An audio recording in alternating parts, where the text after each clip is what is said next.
It's turned out to be a beautiful night at Fenway Park tonight. It's a makeup game between the Tampa Bay Rays and the Boston Red Sox.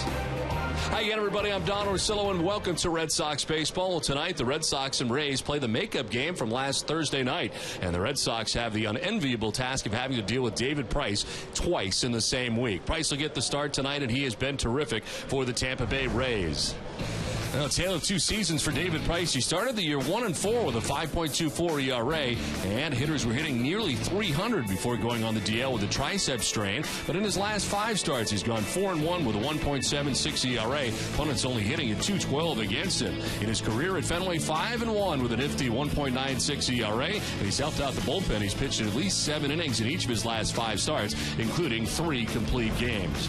We welcome in Jerry Remy, and Jerry, tonight a tough task for the Red Sox, having to deal with David Price again. Well, it is. You know, since he came off the disabled list, as you mentioned, Don, he has been absolutely outstanding and probably pitched his best game against the Boston Red Sox the last time out. And the question is asked, well, who has the advantage the second time around? Is it the pitcher or the hitter? And I don't have an answer for that. I mean, let's face it, if David Price has his good stuff, it could be a very long night again for Red Sox hitters. But hopefully he won't bring his A game to the table tonight. And if he doesn't, he's still going to be good, but the Red Sox have to take advantage of opportunities. Any opportunities they get early in this ball game, they've got to try to take care of those and get some runs on the board against David Price early in this game. Well, tonight for the Red Sox on the mound, it'll be Felix Dubron. He is also matched up against David Price last time. Dubron has won 3 of his last 4 decisions. The loss coming against Price last week. Well, he pitched well. He gave up 3 earned runs in 6 1/3. Dubron has given the Sox a chance to win in every game against the Rays, sporting a 2.29 ERA in 3 games he has started. Well, the Red Sox hope to keep it going tonight. A big day yesterday for Big Papi, a 4-hit day, including his 20th home run of the year. We're back with more from Fenway right after this.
Rays and the Boston Red Sox.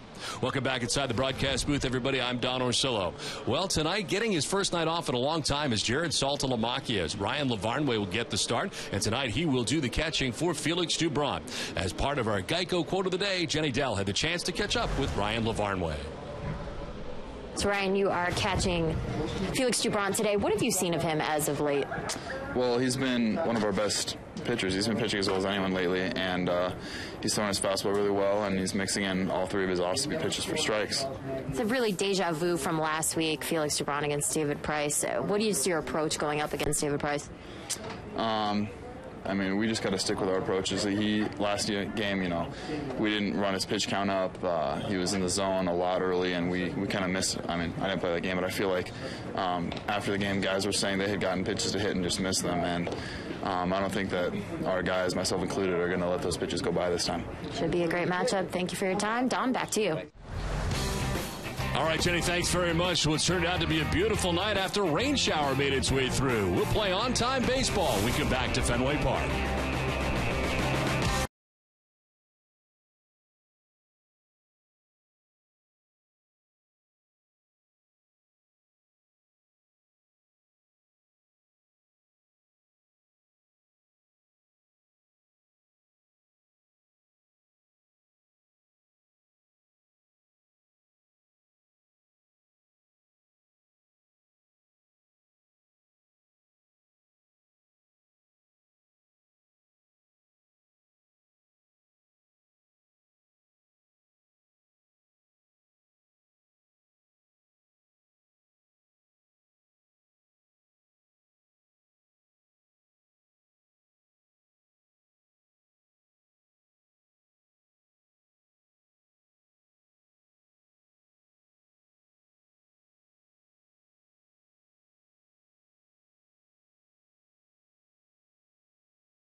By Vermont Cows, making you the best dairy. Learn more at vermontdairy.com. Dodge Ram, Dunkin' Donuts, Infinity of New England, McDonald's of Boston, Toyota's official site for deals via toyota.com, and by Southwest Airlines. As I mentioned, the rains came through here pretty good. We got a very good shower about 45 minutes ago, and the tarp was on the field. They had it covered up and have taken it off, and we are good to go here tonight. Light blue skies above the stadium as we check out the standings heading into tonight's game. And just a half game between the Red Sox and the Rays. Red Sox started the day yesterday in second place, but of course by virtue of their win against the Orioles and the loss for Tampa Bay as the Yankees walked off against the Rays yesterday at Yankee Stadium. Just a half game down between the two teams, with the Red Sox back on top and the Rays having to come back here after they were just here last week and left Thursday night to go to New York. The Red Sox were scheduled to be off today, and we have a makeup game tonight from Fenway Park. So the Rays get back here last night, actually earlier than the Red Sox. They were here by about 8 o'clock last night after their game with the Yankees. And the Red Sox coming back from Baltimore last night as well, and ready to go for game one of this one-game series here between the Red Sox and the Rays. John Farrell's team taking 2 out of 3 from the Orioles over the weekend, and things went very well. And Jerry, you were talking about whether the hitter has the advantage, whether the pitcher has the advantage, seeing a pitcher twice in a week. I guess we'll find out soon enough. Yeah, it depends what they bring to the mound, right, Don? I mean, if David Price brings the same stuff to the mound tonight that he did in the last game, it's going to be a very difficult night. And even if he doesn't have his A game, he's still one of the top pitchers in baseball, and a lot of time those guys can survive even without their best stuff. But the key is, if the Red Sox get opportunities, and especially early in the ballgame, they've got to take advantage of them. Last time out, Price threw a lot of fastballs away from Red Sox hitters. We'll see how they adjust to that in the game tonight. Well, David Price making his way in. The starters are not affected at all. They had their normal warm-ups to get ready for this game as Felix Doubront gets ready to make his 20th appearance, 19th start of the year, and fortunately for him, he's matched up against David Price once again and pitched well enough to get the win last time out. He'll have another chance here tonight as the Red Sox and Rays meeting for the last time this season at Fenway Park. Red Sox still have a trip to Tampa Bay this season, but they are done here as far as the schedule goes at Fenway between the two teams. And that is part of the reason that the makeup was necessary here on an off day. You know, much has been made about David Price. Let's remember, Dubron is making his 4th start this year against Tampa Bay. He's 0-1 against Tampa Bay, but he's got an ERA of 2.29 and pitched very, very well in that game that Price started here against Dubron last time out. So the Red Sox take the field tonight, led by Felix Dubron. As they do, let's check out the Tampa Bay Rays lineup tonight. Desmond Jennings leading it off in center field with Evan Longoria at third base. He's been batting in that 2 spot. Ben Zobrist at second base bats third with Will Myers in right field.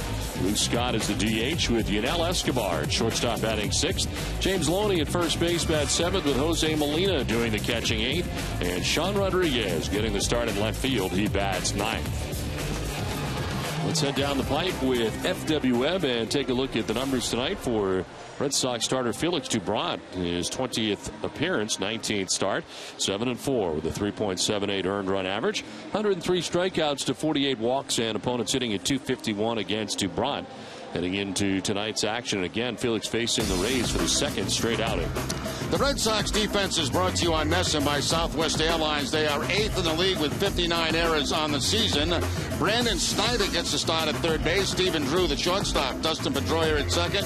And Mike Napoli, the first baseman. Left field to right field, Johnny Gomes, Jacoby Ellsbury, and Shane Victorino, and Ryan Labanway. The starts behind the plate catching Dubron. Well, the umpiring crew tonight, Jerry Meals has got the plate calling the balls and strikes. Chris Conroy at first base. Gary Darling is the crew chief at second. And David Rackley is the umpire at third. Tonight's game is available in Spanish by pushing the SAP button on your television remote. Enjoy the game. Buenas noches, amigos. 73 degrees to begin the ball game tonight. Breeze from right to left at 10 miles per hour. There is a chance for some of those pop-up thunderstorms in the area. Well, some sad news today. The Red Sox losing 2 of their former players on the same day, as it turns out. Former Red Sox pitcher Frank Castillo drowned in a lake near his home in Arizona yesterday. He was 44 years of age. He pitched for the Cubs, Rockies, Tigers, and Blue Jays, and Red Sox in his career that spanned from 91 to 2005. 3 seasons with the Red Sox. And, of course, the former Red Sox slugger George Scott, who passed away today. Scott signed by the Red Sox in 1962, of course known as the Boomer. And Jerry, a teammate of yours, an 8-time Gold Glove Award winner at first base. And first as a member of the Red Sox, part of the Impossible Dream Team in 1967. The Boomer has passed away. I was fortunate enough to play with George in 1978, 1979, and he is the best defensive first baseman that I have ever played with. And the first pitch of the ball game is going to miss up and away for ball 1. Because the Boomer famous for calling his home run taters.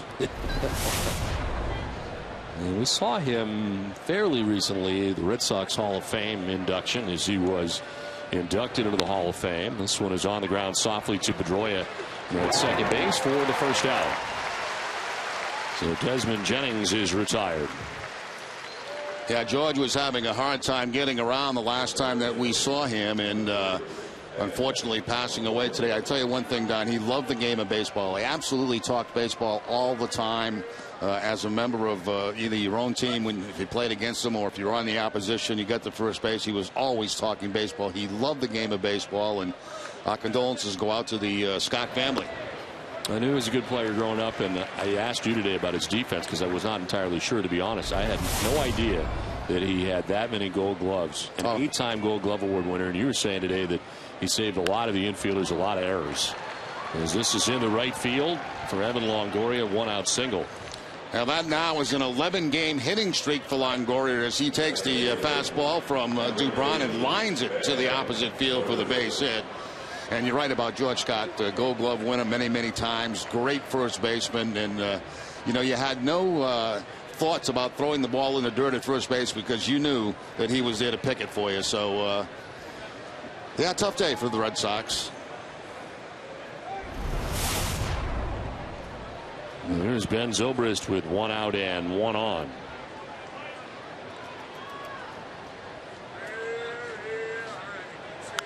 And a pop-up foul backing out of play by Ben Zobrist, who plays at second base. Has been batting in the 3 spot for the ever-changing lineup for Joe Madden.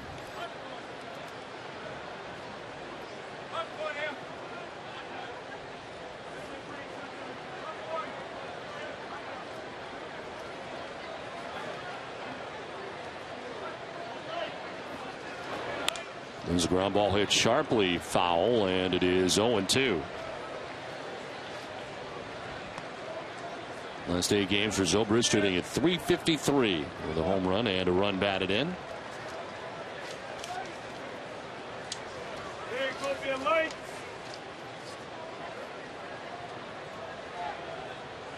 Let's see, start of July, he's hit at .308. No, 2 pitches in there for strike 3. Zobrist knew it and takes with him the first strikeout of the night for Felix Doubront. 2 down. Well, last time Doubront started, he had 5 strikeouts against Tampa Bay. Picks this one up on the fastball away from Zobrist, down outside corner. That followed a changeup inside that he pulled foul. Back to the fastball away for the strikeout. So 2 down, Evan Longoria at first base, and Will Myers the batter. .328, 7 homers, and 26 runs batted in.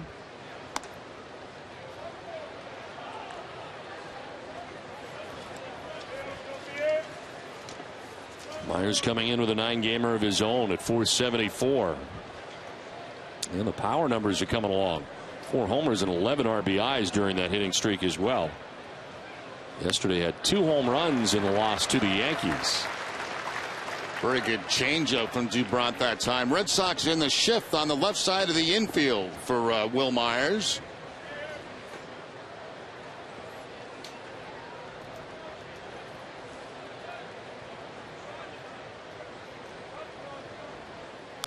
Myers fouls it straight back, and it's a ball and 2 strikes.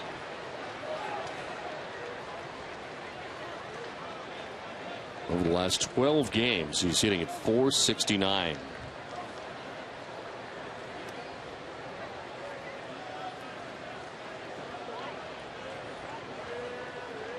Luke Scott, the DH, waiting on deck with 2 outs here in the top half of the first inning.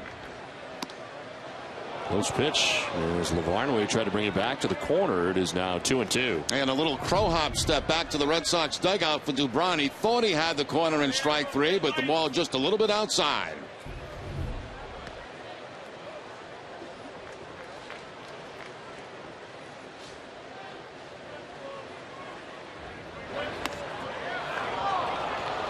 Outside for ball 3, full count. Tries to go back door with the curveball that time and misses again.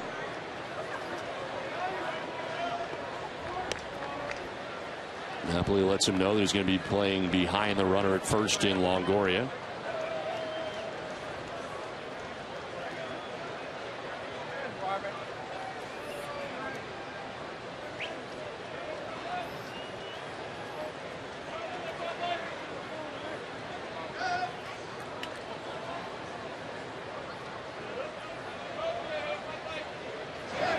And this is lined towards right center field. It's going to get down for a hit. Longoria headed for third base as Victorino gets it back in. A base hit for Will Myers. And the Rays have runners at first and third with 2 down. Now, very good at bat by Myers. He was able to stay off a couple of pitches that were fairly close on the outside part of the plate. Runs the count to 3-2, and then gets the fastball away, or out of the middle of the plate, I should say, and takes it to the opposite field for the base hit. So he now has a 10-game hitting streak.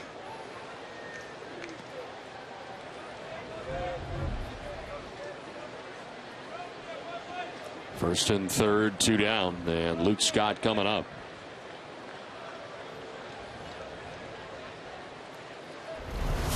Red Sox have always shifted on Luke Scott in the past, whether he was an Oriole or a Tampa Bay Ray. They choose not to here. As Napoli holds the runner on at first, and Scott with a swing and a miss for strike 1. Good numbers against Doubront, 308 in his career with a couple of home runs.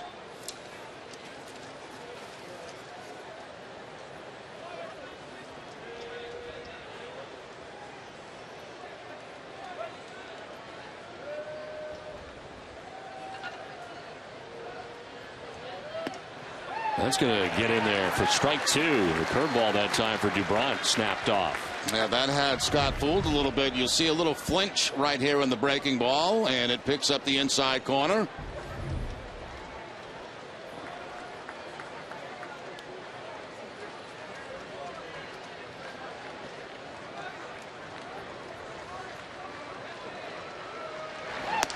Swing and a miss. Gets him on the fastball. The Rays strand a pair in the first.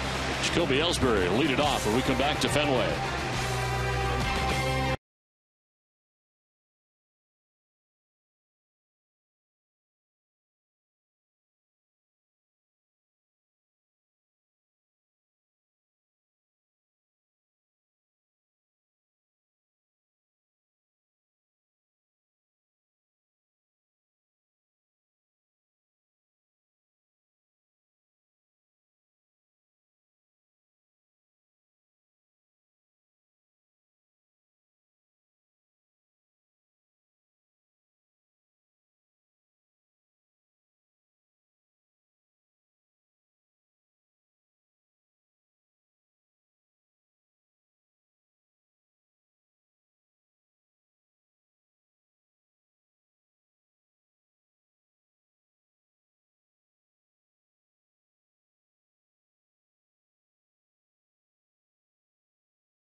Inning as tonight's Red Sox batting order is brought to you by New England Chevy Dealers. Jacoby Ellsbury leading it off in center field with Shane Victorino in right field batting second. Dustin Pedroia at second base in the 3 spot with David Ortiz at DH. Mike Napoli at first base. Johnny Gomes in left bat 6th. Brian LeBarnway doing the catching. Stephen Drew at shortstop bats 8th, and Brandon Snyder getting a start at third base bats 9th. On the mound tonight for the Rays is David Price. His season numbers are brought to you by Nissan. 15th start of the year, 5-5 with a 3.75 earned run average. 96 innings, 76 Ks, and opponents hitting at 262 against Price. Wednesday against the Red Sox, a 9-inning effort, giving up only 1 run. Didn't walk anybody and struck out 4. Well, the defense tonight for Tampa Bay, they are second in the league with 40 errors on the season. Longoria at third base, Escobar the shortstop, Zobrist at second, and Loney the first baseman. Left to right, Rodriguez, Jennings, and Myers, and Jose Molina doing the catching for David Price. So Jacoby Ellsbury leading it off here in the bottom of the first inning. Rays threatened but could not score in the top half of the inning as they left runners at first and third. DeBron got out of the jam. The strikeout of Luke Scott. And a pitch in there for strike 1 from David Price. Ellsbury at 302. 4 homers and 34 runs batted in.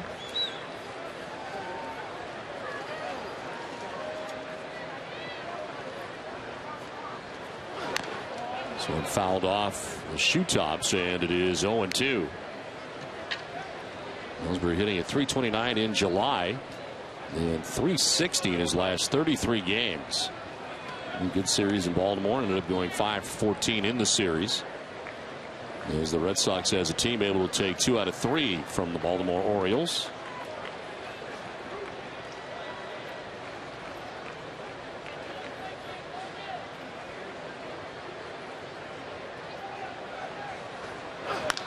On the ground by the mound, Ben Zobrist charging. Will throw out Ellsbury for the first out here in the bottom of the first inning. So 1 down, and that'll bring up Shane Victorino.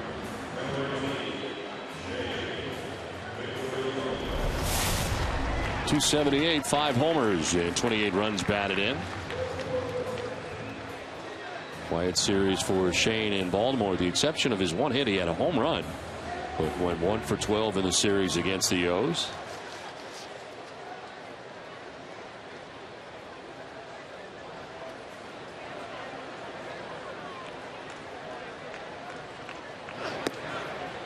In there for strike one to Victorino.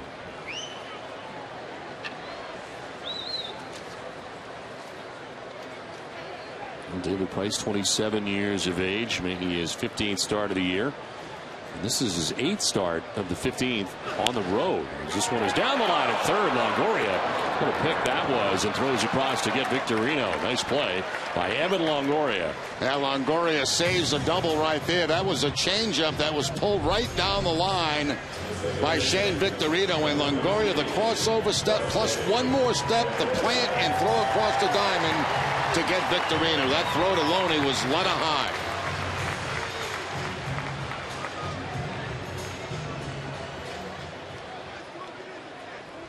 And David Price liked it.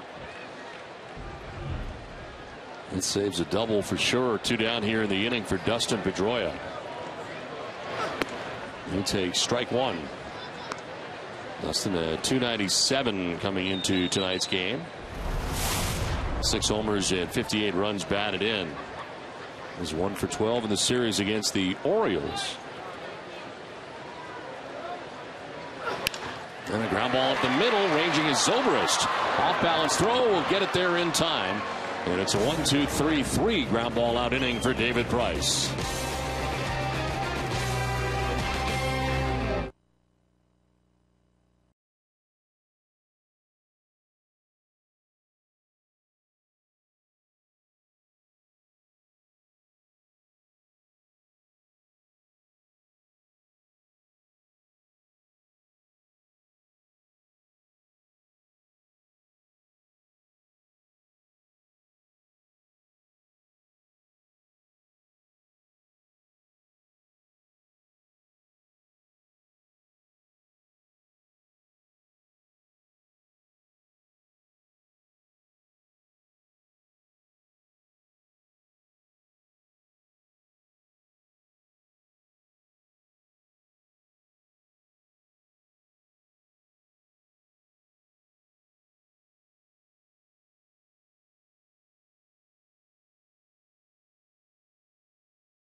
Well, there's an app for that. MLB Pre-Play is the official prediction game of Major League Baseball, and it's free to download on iOS and Android.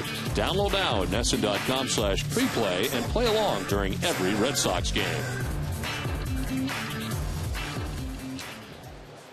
Now the Red Sox and Rays playing the makeup game tonight from Fenway Park from this past Thursday's rainout.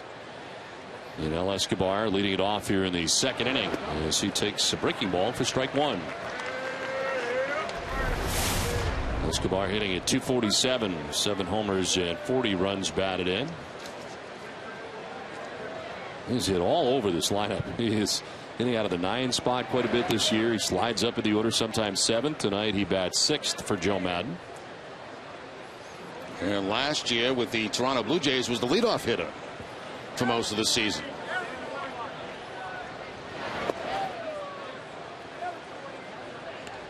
DeBront didn't miss by much and falls behind here 2-1.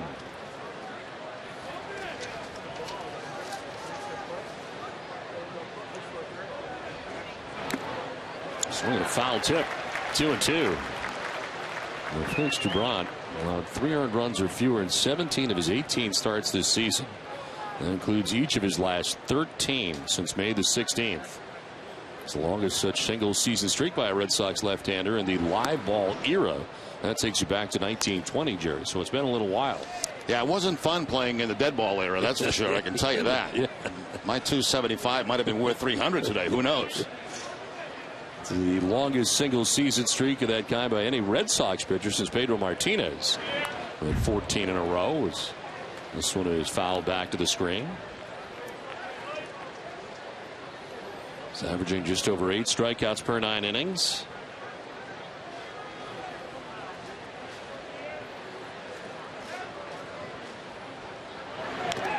Swing and a foul. Back goes flying back towards the backstop too. Well, a very good changeup, but by Dubron, he's had a good one here in the early going, the first couple of innings, and that one really fooling Yunel Escobar. Loses the bat on the follow through.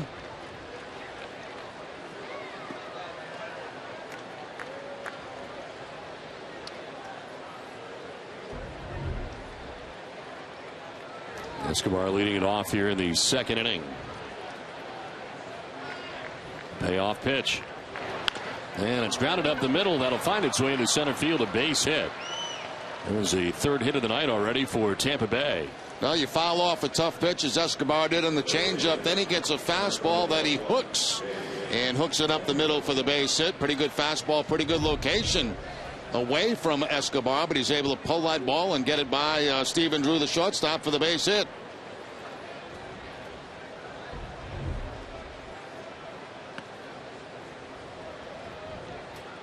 So Escobar aboard to begin things here in the second inning. And here's James Loney.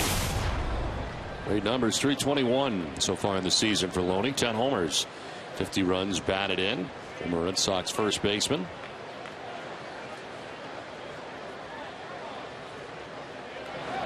This is on the ground. It could be 2. Drew will touch second and fire to first. It is 2.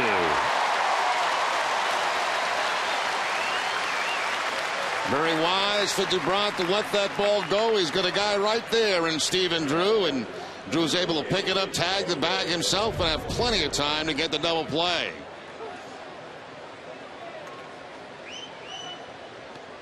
Able to time his footwork around the bag to make that good throw to first base. It almost hit the glove of Dubron, which could have deflected that thing in any kind of direction. So 2 down in the inning. Base is empty for Jose Molina. Rays catcher hitting at 236, 2 homers and 13 runs batted in.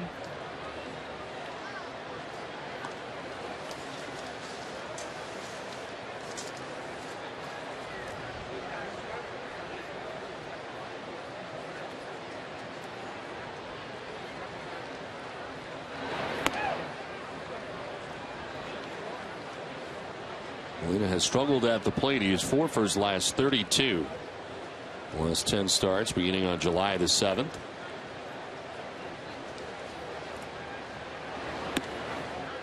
Framed by Lavarnway, but it's outside, and Dubron falling behind 3-0.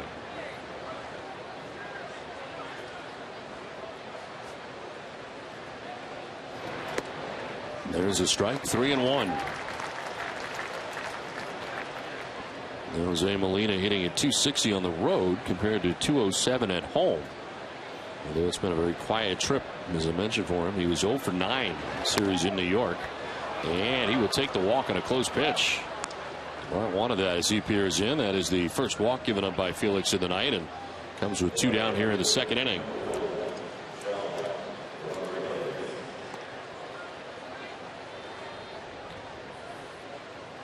So 2 outs, Molina at first, and Sean Rodriguez coming up. 264, 2 homers, and 16 runs batted in.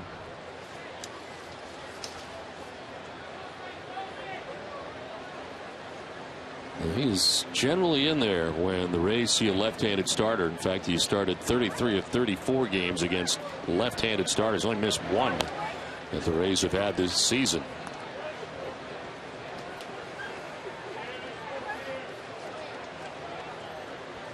Been very versatile. He has spent time in left field, right field, first base, shortstop, and second base so far as that starts at each spot for Joe Madden on the season.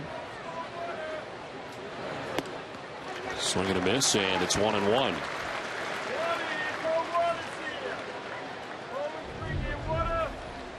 Rodriguez in that 9 spot against DuBron in his career, a 176 hitter, swings through the fastball that time.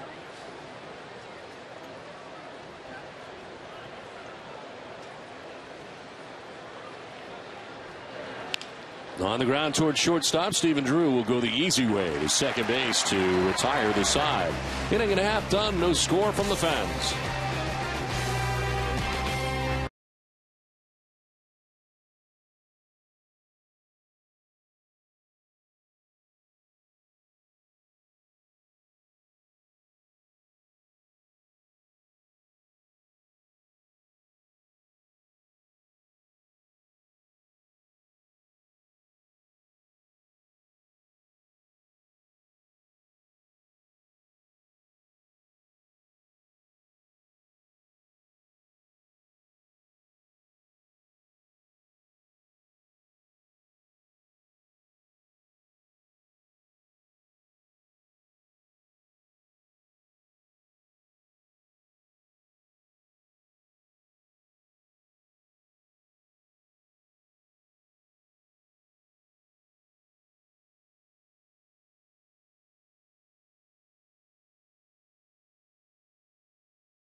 In Sports Today, presented by People's United Bank, will bring you everything you need to know from the day in sports, including a report from Patriots training camp and the Pats Hall of Fame ceremony.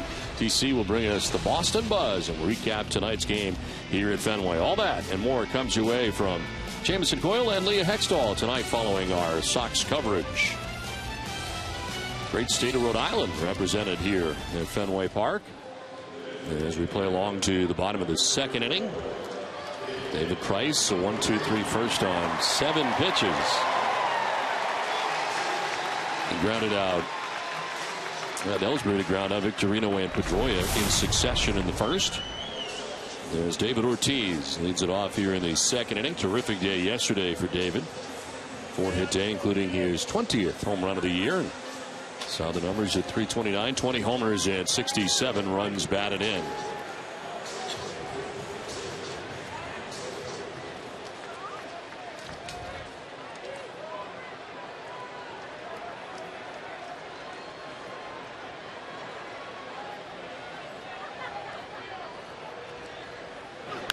Ortiz jolts this off towards deep left field. Rodriguez looking up, and it's high off the wall. Jennings plays the care, but Big Poppy into second base with a double. That nearly got out of here to left. Now, the Red Sox feel that the last time they faced Price, they let a lot of good pitches go early in the count. Good fastballs to hit. Ortiz not wasting any time that time. He got the fastball down the middle and shoots it to the opposite field. Looked like it had a chance to get out of the ballpark, but stays in right at the top of the wall. So Ortiz on fire right now.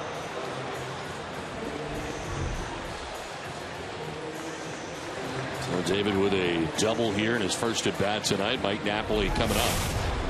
263, 14 homers and 64 runs batted in for Napoli.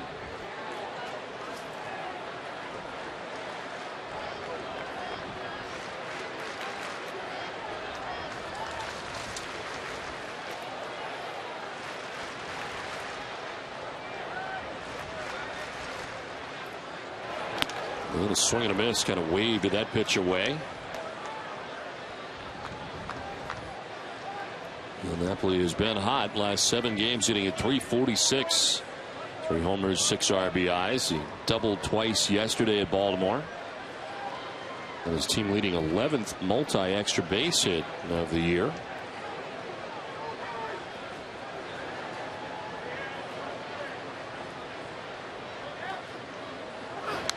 Well, foul has him down 0-2. I know it's early, Don, but these are the chances we were talking about. You know, against a guy like Price, you don't get a lot of them. And you get a man at second base, nobody out. You almost have to take advantage of this early in the game, get at least a run home.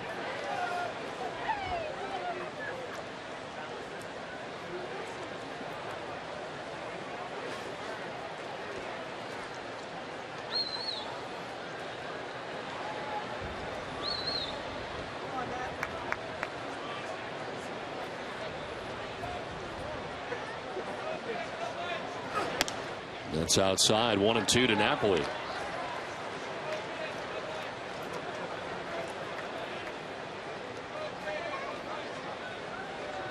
Napoli hitting at .275 against lefties. 3 of the 14 home runs he has this season off left-handed pitching.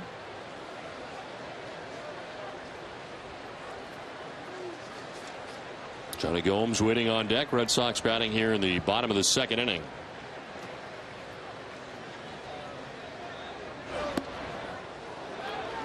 Just missed. 2-2. Yeah, Mike Napoli very lucky to still be standing at home plate. That was a cut fastball that looked like it picked up the bottom of the strike zone. But called for being too low.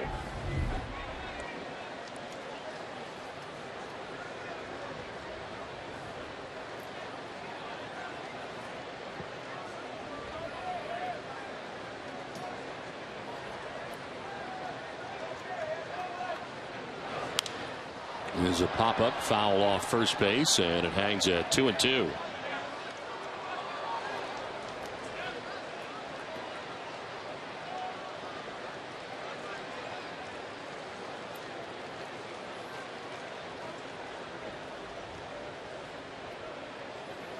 Well, the win tonight, the Red Sox will match their season high of 21 games over 500.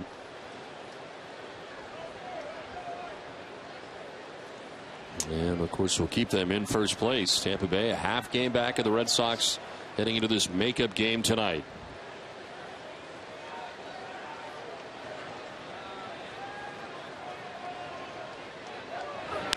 On the ground left side, the shortstop Escobar, a little bobble, but still has time to get Napoli. No advance for David Ortiz. 1 down here in the 2nd inning. Well, David Price is our Lowe's never stop improving player tonight. David Price 1-4 with a 5.24 earned run average in his first 9 starts this season before hitting the disabled list with tricep strain. And since then, he's returned with a 4-1 mark and a 1.76 earned run average, including last Wednesday here at Fenway, allowing 1 earned run and a complete game win. Opponents since he has returned, hitting just .212.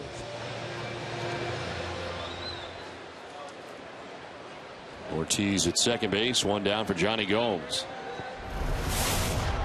Gomes at .240, 8 homers and 26 runs batted in.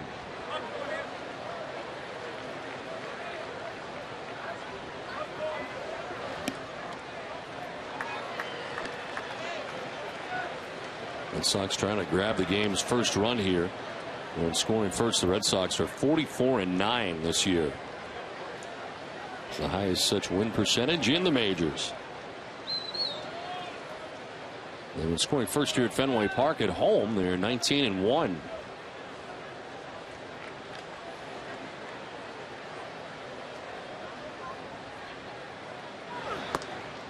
That's a strike, and it evens the count at 1-1. So far, Gomes in 2 pitches has seen a changeup and a cut fastball. Numbers rising for Gomes. Last 17 games hitting at .320. Overall batting average on the year of .240.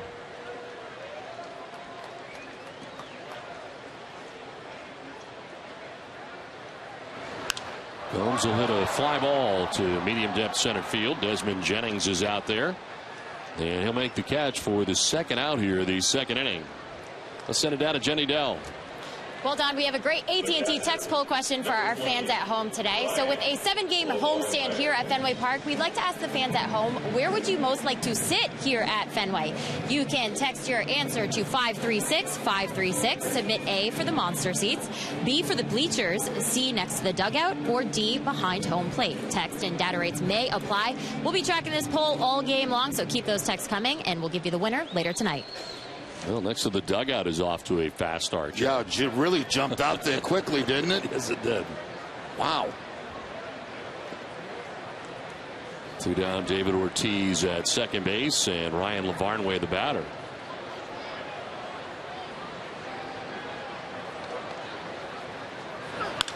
On the ground at third base to his left, Longoria. And the throw to first is in time, and Price works his way around a leadoff double. We're through 2 without a score.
It is safe. CVS Pharmacy will make a donation to Boston Children's Hospital towards a $25,000 donation this season.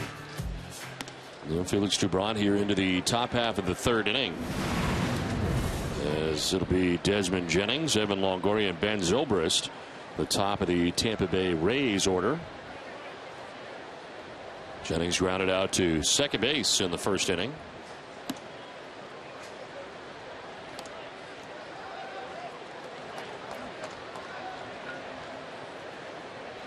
Rays left 2 on in the first, a runner on in the second.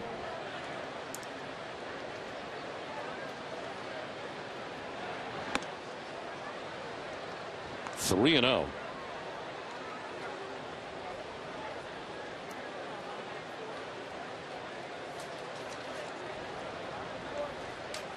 DeBron coming in with a record of 2-2 in his career against Tampa Bay. 3.20 earned run average. And he walks Jennings on 4 pitches to begin the third inning. Second walk given up by Dubron. Well, Gulf Oil is proud to be the official electricity provider of the Boston Red Sox.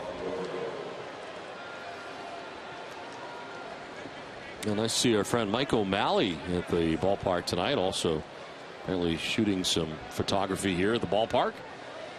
That's Mike, who's here for the John Lester Foundation event that was going on tonight. It was originally scheduled for tonight, but of course because of the makeup, that has been canceled, obviously. The reschedule for John Lester's foundation as this pitch will miss up and away. I think he should be one of the Fenway stories tonight. I think Jenny should go and interview Mike O'Malley. What do you think about that? I think she's got that on her schedule already. Oh, she does? Yes, I believe Have so. you seen the schedule? You see they had mentioned earlier that. Oh, you see a script of what we're going to do every day? No, they actually told me.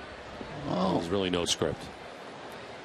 Every time we have Mike O'Malley on, he bolts in the middle of the interview because the Red Sox start losing and he doesn't want to be blamed for it. It's happened like twice. Yeah. It's been like mid interview and all of a sudden he leaves. Like, where you going? Just takes off. Yeah. Just gone.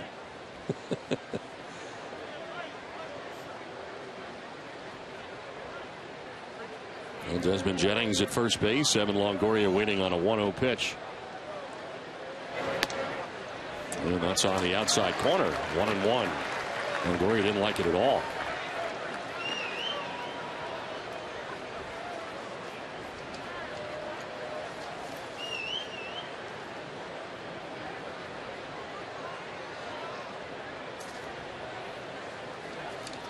Well, the base hit in the first inning stretches his hitting streak to 11 games.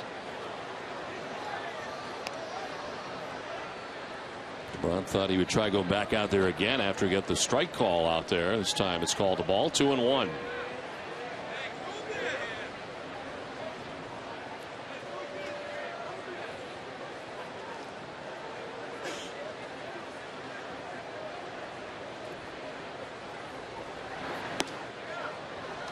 Strike two.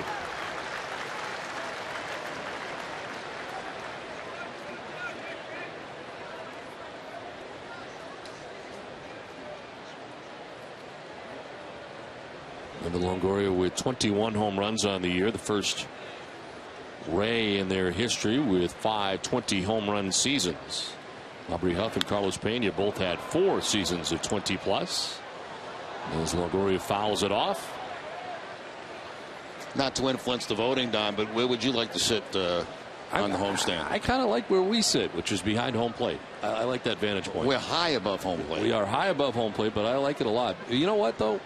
The monster seats, I enjoy the monster seats a lot. We did a couple games from the monster seats in the past. Which I didn't like doing. No, because everything's backwards. Everything's backwards. Everything was tough to analyze. Left field was right field, and yeah, it was very backwards. Swing and a miss, and Longoria strikes out. It is the third K of the night for Felix Dubron. First out of the third inning. Cut fastball on time by Dubron. Down and in on Longoria to pick up the strikeout. The last whiff was brought to you by Head and Shoulders. I know what seat I would like. What do you got? If it wasn't one of the luxury boxes. That wasn't on the list. I would like the very first seat right next to the Red Sox dugout. Really? Yeah. So that you could see into the dugout or just see the field from there? Yep, get the pulse of what's going on. Talk to Saltalamacchia. Or ever maybe sitting in that seat, you know. Yeah. Those are pretty good seats. Yeah, those are good seats.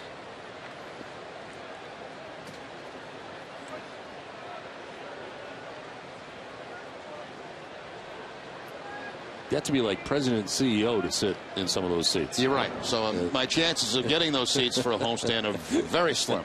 Very slim. And right now, the leader out of the gate is the monster seats. You know what I like about the monster seats? I like the chairs. And I like having an area in front of you to put stuff. You mean like up in the right field? No, I'm talking about the monster seats. Oh, the monster seats, yeah. Oh, those are great. Those are great. You get the seat, and then you can put your stuff in front of you. I like that. And you always have stuff in front of you. That's the thing. I'm a stuff guy, and if I'm going to have room for my stuff, then I got to have room for my stuff. And there's no other place like behind home plate or behind the dugout for my stuff. Yeah, but I think some of the seats down in the first couple of rows, if I'm not mistaken, have people come down and bring you stuff. Yeah, but you have no place to put it in front of you. Yeah, well. I like to have my stuff in front of me. Well, we know where we think we're going to be here, the whole homestand, and our seats right here behind home plate. Yeah. We think we are. You never know. You never know.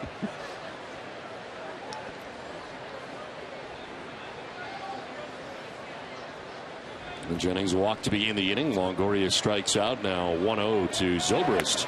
And that's outside. 2-0.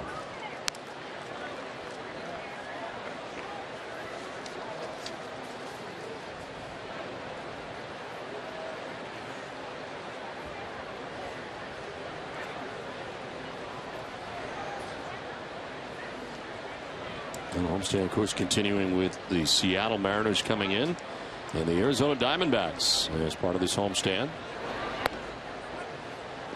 That'll miss, and it's 3-0.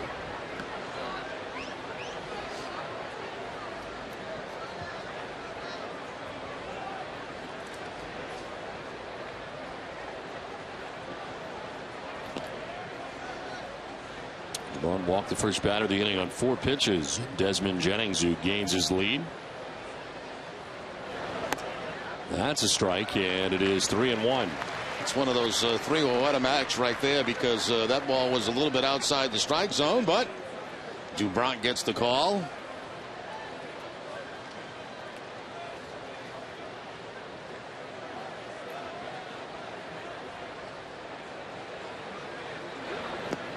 Here's ball 4, and it's the second walk of the inning, third of the outing given up by Dubron. Right now, Ace Ticket has special savings on all Red Sox games. Visit Ace Ticket for great seats at the lowest prices, either for a game or for all of this summer's hottest concerts. Visit Ace Ticket or call 1-800-MY-SEATS. A good time here for Juan Nieves to head out and talk to Felix Dubron. He's getting a little frustrated with the way this is going. He's walked 2 in the inning and has not agreed with a couple of the pitches called balls by Jerry Meals.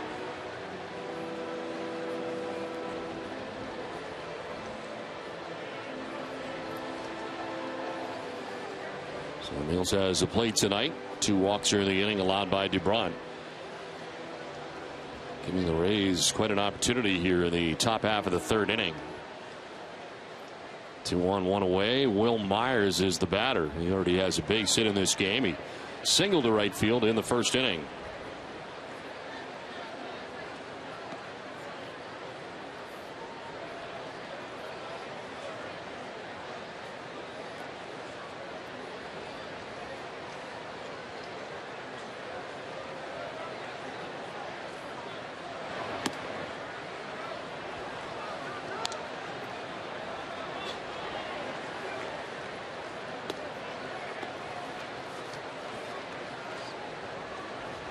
Dubron walked only 2 in his last outing against Tampa Bay in 6 2/3 innings. Tonight in 2 1/3 he has walked 3. His 50th pitch is a swing and a miss.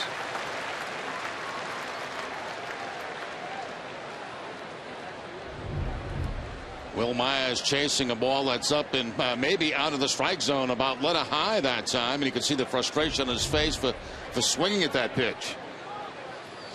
Myers 7 hits in his last 8 at bats with runners in scoring position, trying to cash in here in the top of the 3rd. And he waves at that 1-2. Good comeback pitch by Dubron. After chasing a high fastball, he goes to the changeup down and out of the strike zone, and he chases that pitch. So that's 2 pitches in a row that have not been strikes but have been chased by Myers.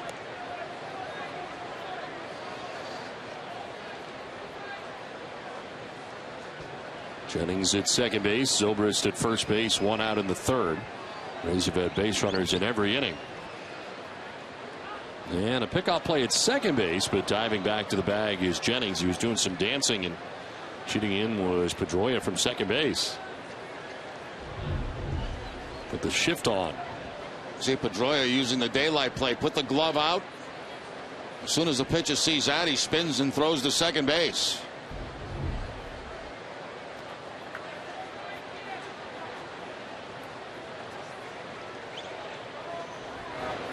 Myers hits a hard ball to 3rd, but it's picked by Snyder to second for 1. On to first for 2. Well, Dubron works his way around. 2 walks in the inning. Second double play of the night for the Sox.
Fight against cancer at your local Dunkin' Donuts. Stop into participating Dunkin' restaurants between now and August 4th. Donate $1 and you'll receive a cup cutout to display your name in store. The Dunkin' Donuts and Baskin-Robbins Community Foundation and the Jimmy Fund thank you for your support. Bottom of the third inning, back at Fenway Park. Stephen Drew, Brandon Snyder, and Jacoby Ellsbury to face David Price. Price has given up one hit through the first 2 innings, a double to lead off the second inning by David Ortiz. Drew totes a .228 average, 7 homers and 37 runs batted in.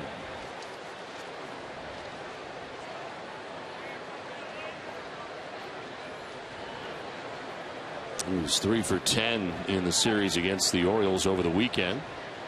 A big night on Saturday night, 5 RBIs and 2 homers. So he fouls this one off.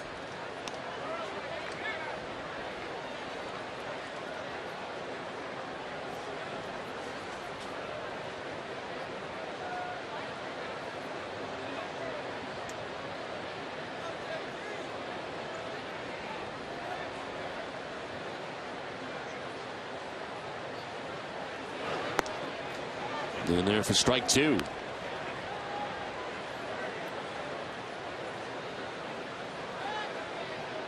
Last year's American League Cy Young Award winner David Price facing the Red Sox for the second time in a week.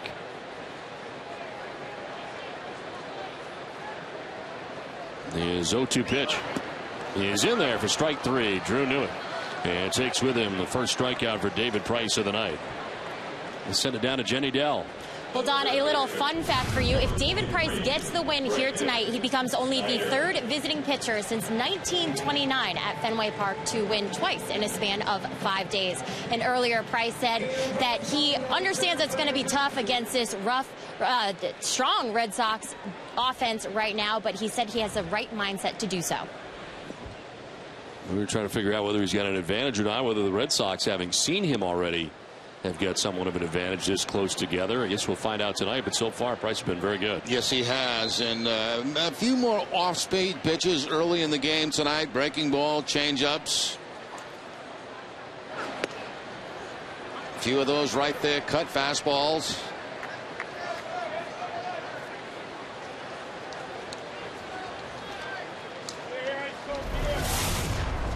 Brandon Snyder started the 5-4-3 double play to get Dubron out of the jam last inning, hitting at 200. Home run, 6 runs batted in for Snyder. Playing time has been tough to come by for Snyder lately. First called up was playing on an everyday basis. And this one, Stephen Drew was on the DL, and Iglesias slid over to shortstop, and now Iglesias getting most of the time at third base and has struggled offensively lately. It's the night off for Iglesias tonight. This one foul back to the screen. Still 1-2. So Jose getting the night off. He was 1 for 11 in the series in Baltimore against the Orioles. He appears to be pressing a little bit at the plate right now.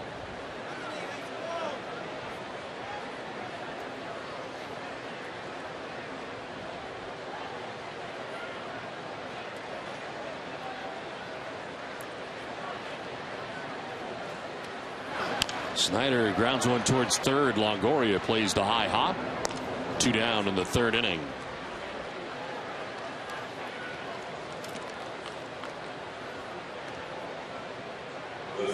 Five in a row now retired by David Price. And it brings up Jacoby Ellsbury. Ellsbury grounding out to second base in the first inning.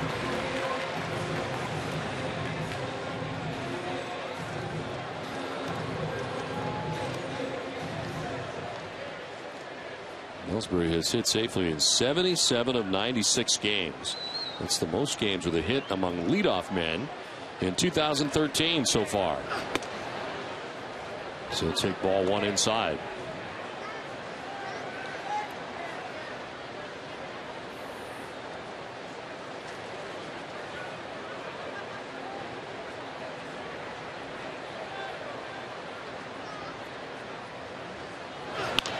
On the ground right side, Zobrist has got it. Throws out Ellsbury, and it's a 1-2-3 third inning through 3. No score for Fenway.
Brought to you in part by Eastern Bank. You always put others first. Wouldn't it be nice if your bank did the same thing?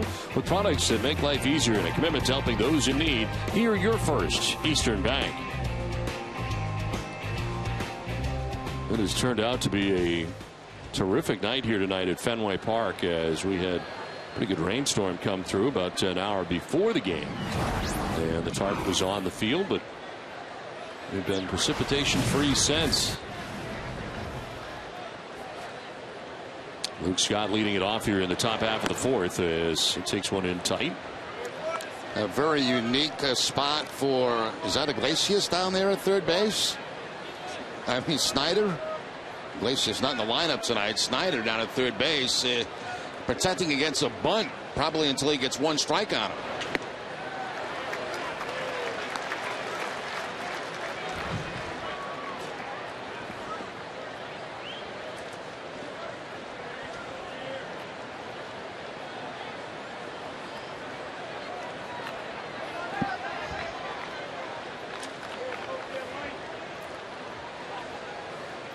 One strike now. Snyder moves back to that shortstop position.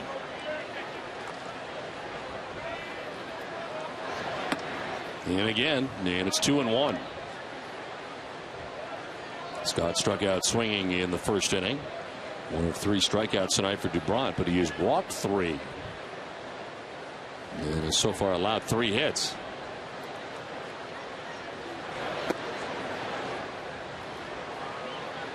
Falling behind 3-1.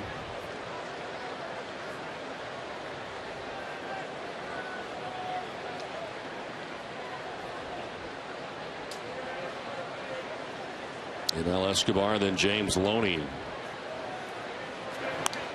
Popped up foul, back and off to the left.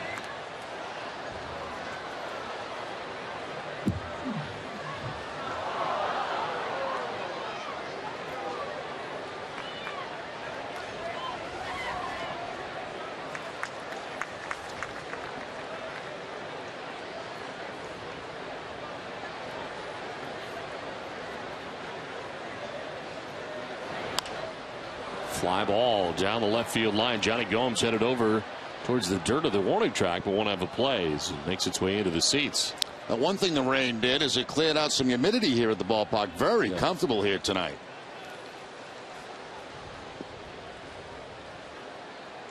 Last night coming back from Baltimore, we had to fly around a few storms to get back to Boston.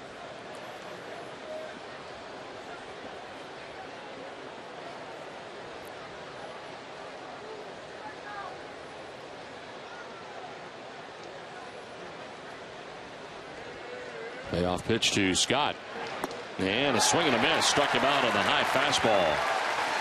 That is the fourth strikeout for Dubron of the night. Second time Scott is down by way of the K. And second time by the fastball from Dubron. Away from him, up a third of the plate.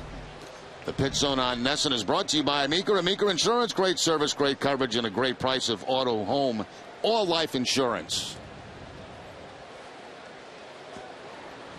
One down here in the fourth inning brings up Yunel Escobar. Single to center field in the second inning. One of 3 hits so far tonight for Tampa Bay.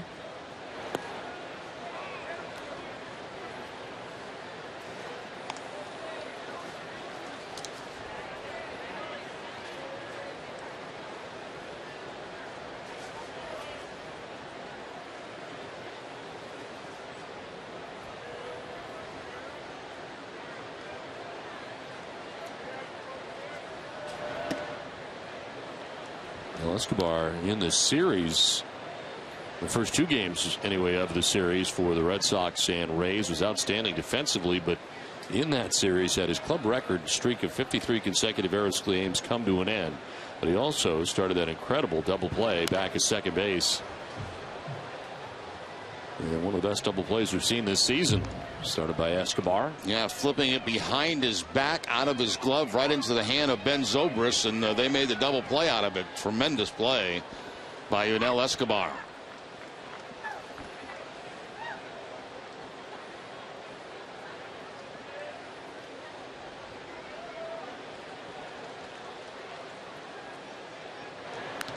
Two one fouled off, and it's 2-2. Well, the Rays are at the end of their trip. Boston and New York was their road trip, and today was to be an off day at home for Joe Maddon's team, but they will head home after the game tonight to begin a homestand tomorrow.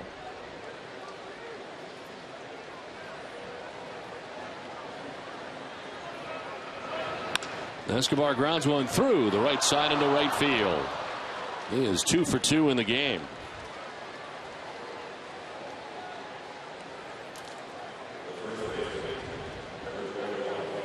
Scoop, scoop, scoop for the home team with delicious Hood Red Sox ice cream. Catch your favorites in the freezer aisle today. Always good, always Hood.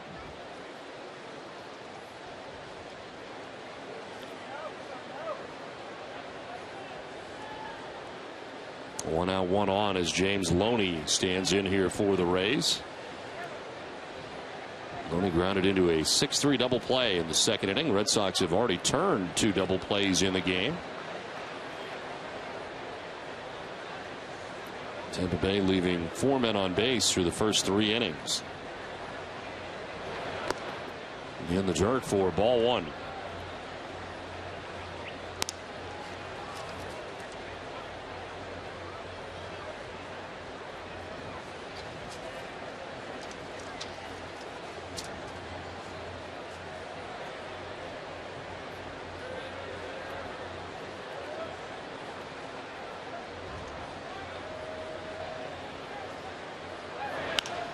Fly ball to right field. Shane Victorino had started back, now comes in and puts it away. 2 down here in the 4th inning. So Loney 0 for 2 so far tonight. Now this game has kind of picked up where the last one left off between these 2 guys going at each other. Dubron and Price.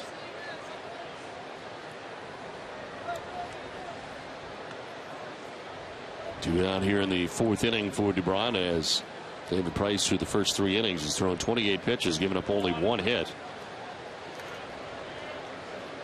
Has 6 ground ball outs in the first 3 innings. Pitch in the dirt for ball 1 to Jose Molina.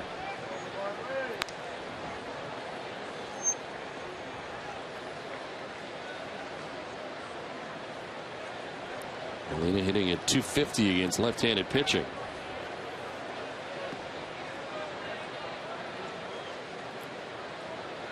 His 59th start of a possible 105 games for Tampa Bay. Foul down the right field line, out of play. Shares time with Jose Lobaton in the catching tandem for the Rays.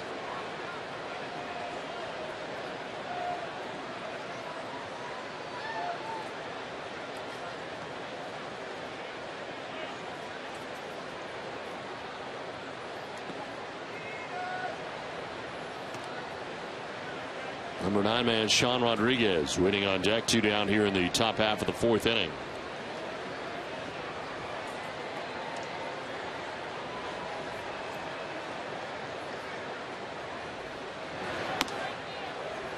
Two and one.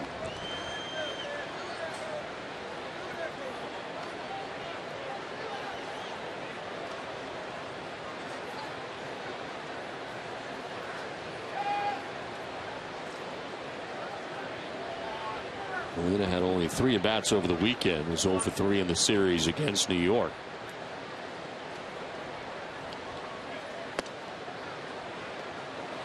Three and one. And brought up to 70 pitches. He works here with 2 outs in the 4th inning. One of that last pitch, a little frustrated, takes a little walk in behind the mound in the midst of a meeting with himself.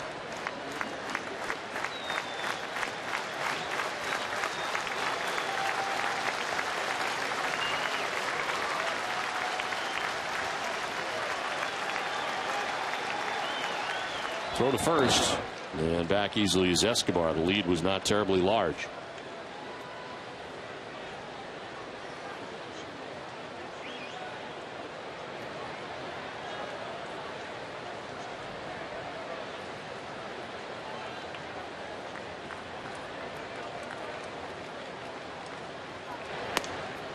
On the outside corner, Molina didn't like it. Full count. Have been a couple of very close ones in this at bat to Molina. One that did not go in the favor of Dubron, and this one just barely picking up the outside part of the plate.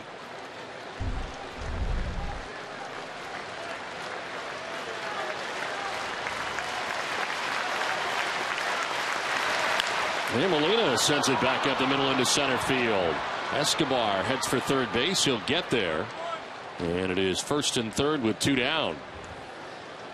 Once he got the jump at first base with a full count and 2 outs, and Escobar is able to move over to third base on the single by Molina. And Dubron tried to kick this ball and knock it down. Right there he tries to kick it, but the ball's already by him, and Molina gets the base hit up the middle. With the runner off at first base, no problem going to third, not even a throw by Ellsbury. So there have been more chances in this game, certainly for the Rays, than there have been for the Red Sox.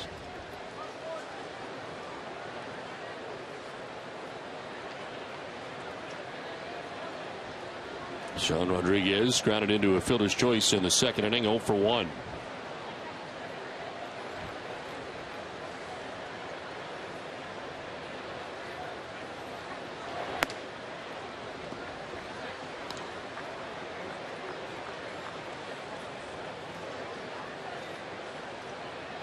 And Sean Rodriguez has been very good in this spot. 2 outs and runners in scoring position, hitting at .368.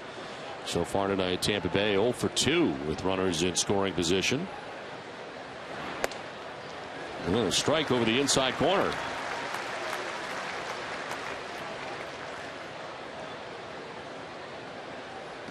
Luke Scott struck out swinging to begin the inning. Yunel Escobar with the single to right.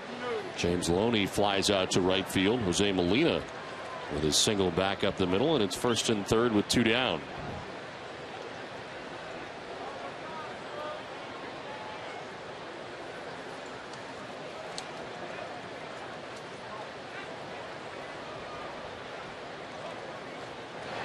Rodriguez lines one off the glove and appling it into right field. From third base comes Escobar. Molina heads for third, and caught in between is Sean Rodriguez. The throw to second, not in time as he gets in. He had stopped between first and second, then continues onward, and the throw is late, and now the Rays have runners at second and third with a run in. Well, first of all, Rodriguez making contact, and right off the top of the glove of Napoli at first base.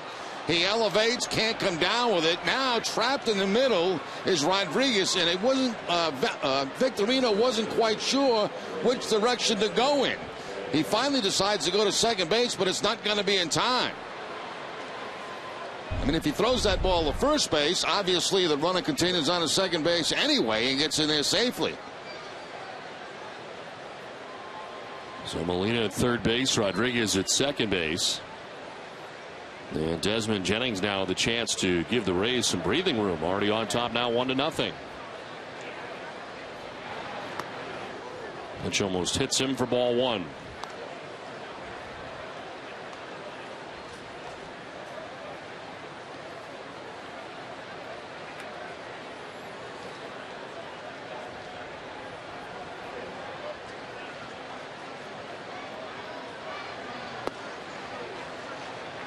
Two and 0.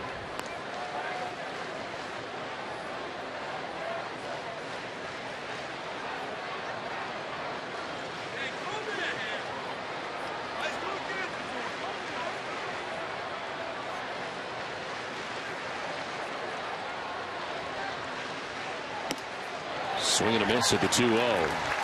Chase the high fastball, and it's 2-1. Yeah, a little over anxious that time for Desmond Jennings. He had his count, 2 balls, no strikes. He's looking for a fastball, but he chases one that is not a strike.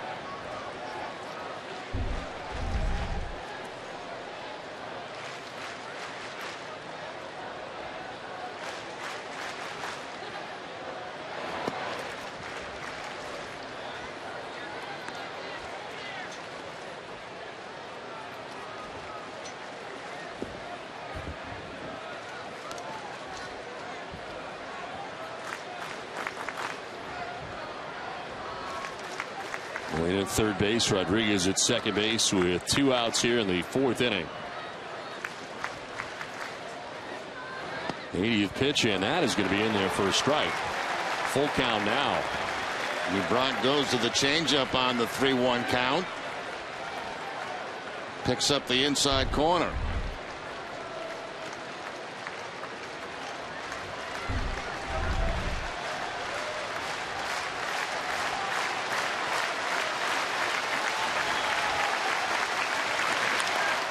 Line to right, Victorino coming in to make the catch on the sinking liner.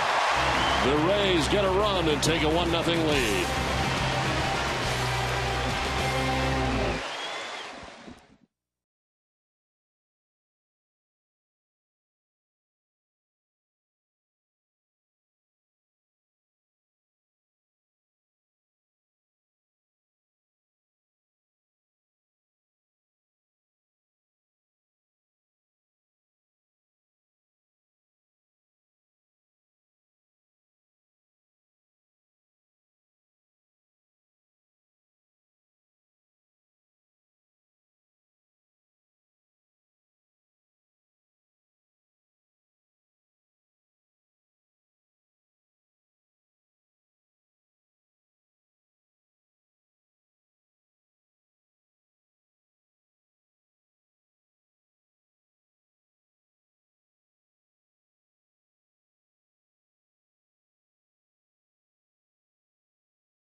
Eastern Bank. Put your family first, job first, even your team first.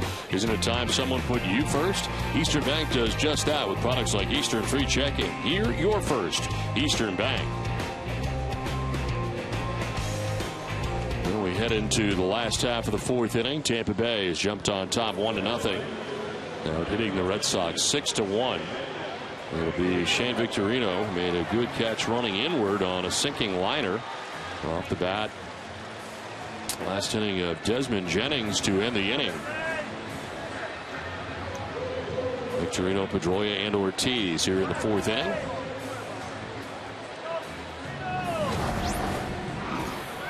Victorino grounded out to the third baseman, Evan Longoria, in the first inning.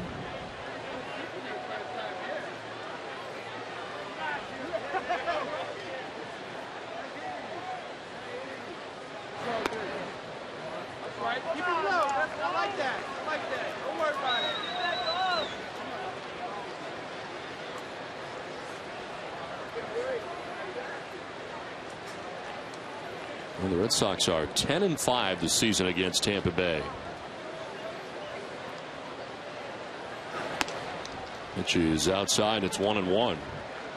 Fortunately, the Red Sox have done well in this season series against Tampa Bay because we got a half-game lead over the Rays.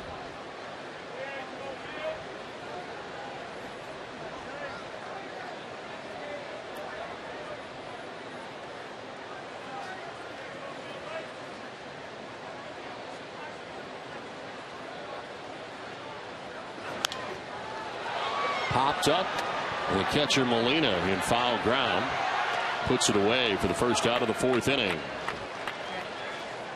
Let's send it down to Jenny Dell. Well, we have a great fan of the day here. Michael Malley, very excited about David Ortiz coming up to the plate here. We have an event coming up at Fenway Sunday, September 1st. Tell the fans at home about it. Yes, Jenny. It's everyone's favorite moment at a baseball game when actors interrupt the action.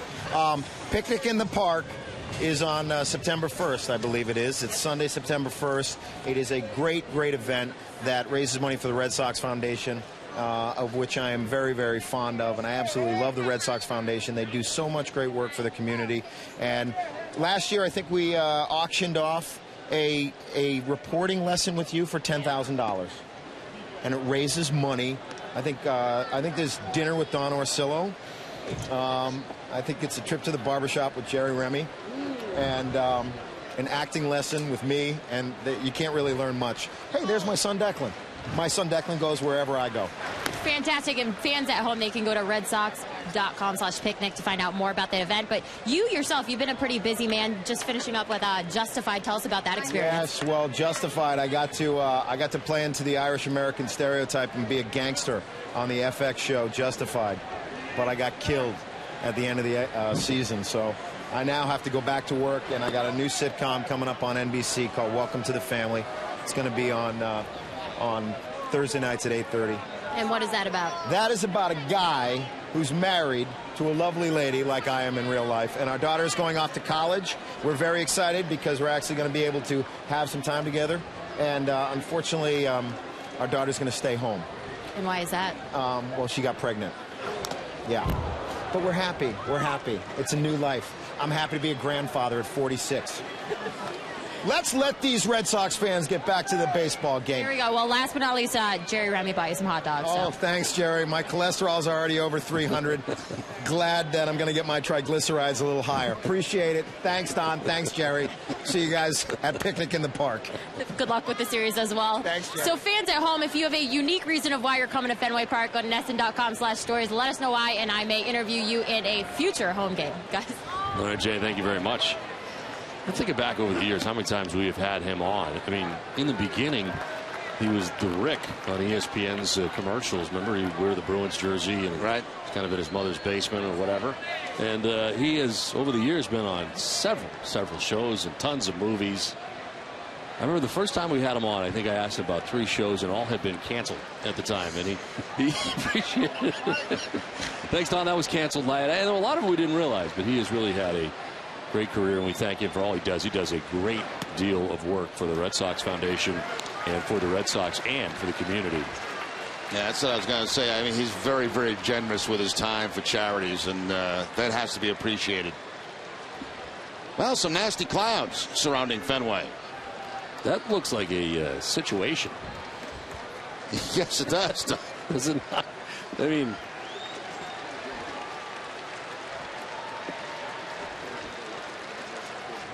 one out, a 3-2 pitch, and a ground ball foul. Keep in mind, we're on the 5th floor of this establishment, and that looks like a situation. And that's pretty nasty looking right there. If Star starts swinging around, I'm not staying. No, I'm not. That looks pretty ugly behind there.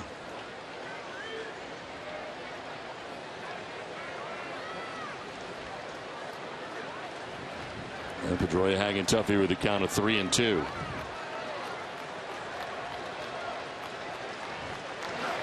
And a swing and a miss. 94-mile-an-hour fastball. He went lunging. Second strikeout for Price. 2 down. Well, fans don't miss out on the action as the Red Sox continue their homestand this week. Come be part of the action as the Sox host Seattle for 3 games tomorrow through Thursday. Tickets for these matchups and other Sox games are available at redsox.com/tickets. And also call 877-RED-SOX-9 or visit the Fenway Park ticket office for information on all upcoming Sox games. 8 in a row now retired by David Price. And 11 of the last 12 for Price. David Ortiz, the only hit off Price in the game. And he lines this one to first, and Loney reels it in. A 1-2-3 fourth inning. We head to the 5th. 1-0 Tampa Bay.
An album sold. Music icons Jay-Z and Justin Timberlake will bring their Legends of the Summer Stadium Tour to Fenway Park August 10th and 11th. A limited number of additional premium seats have been just added for these 2 great shows. Tickets for these seats are on sale now at the Orpheum Theater box office, livenation.com, or by calling 800-514-3849. The curveball will miss for ball 1. Well, Don, between innings, I got a tweet from somebody who said that situation you were talking about is in Arlington right now. Another curveball that's in there for a strike. Now, is that what they call a shelf cloud? Do you know?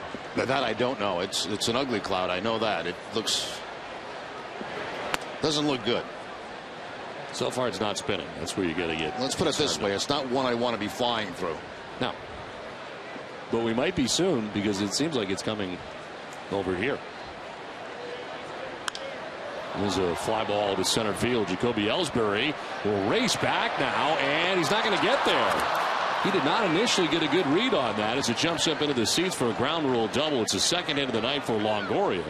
He took a look, did not break right away, and then took off in a sprint and cannot get there. And the ball just carried. If you notice, the wind has shifted here at Fenway Park and is now blowing out in that direction strongly. And that ball really got a push, in my opinion, from the wind. Because when it left the bat, it looked like Ellsbury was going to be able to make a play. He puts it into second gear and can't catch up to it. I think that surprised even Jacoby in center field. So a leadoff double for Evan Longoria to begin things here in the 5th. Here is Ben Zobrist. Zobrist struck out in the 1st inning, walked in the 3rd. That is strike 1.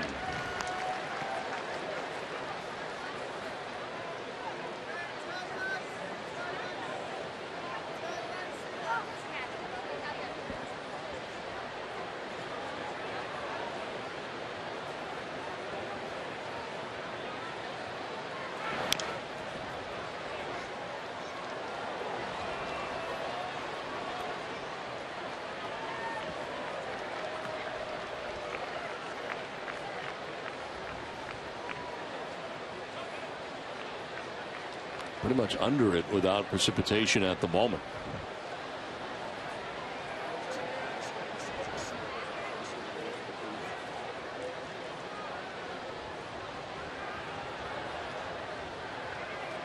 No 2 to Ben Zobrist. And that's in the dirt. Sliding to his left. Lavarnway able to block it. 1-2.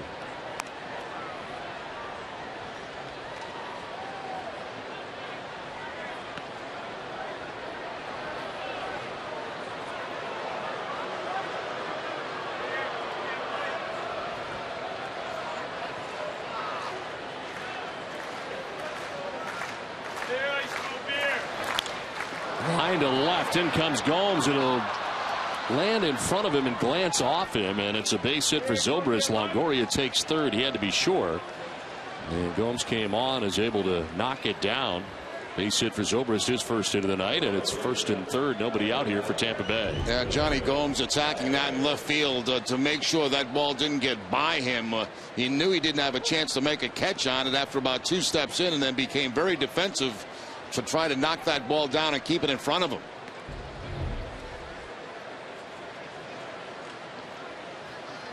So 1st and 3rd, nobody out, and Will Myers coming up here. Myers singled to right field in the 1st inning and then grounded into a 5-4-3 double play in the 3rd.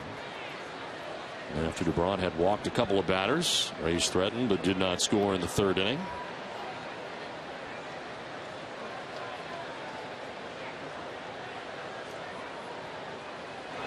90th pitch of the night for DeBron is fouled off.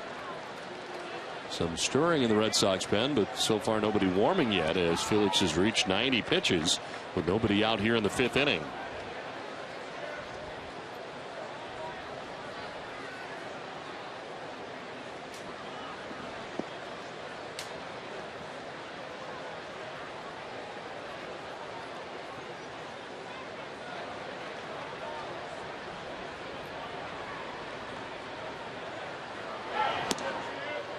On the outside corner for strike 2. Let's see if DuBrant goes to a changeup here against Myers. He's thrown a couple of them tonight that have been very effective. DuBrant looking for a strikeout in this situation. 1st and 3rd and nobody out.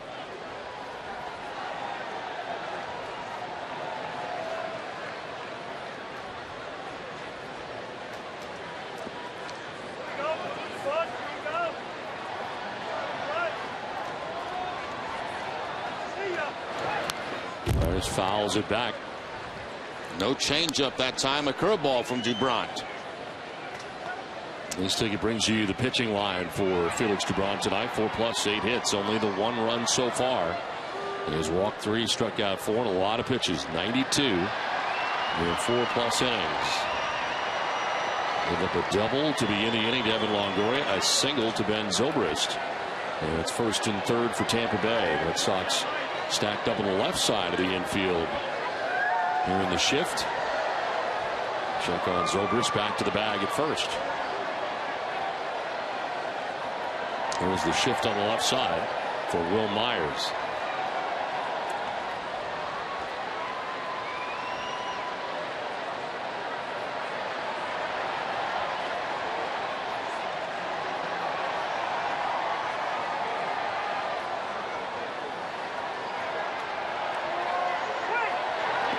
Bounces in. Lavarnway.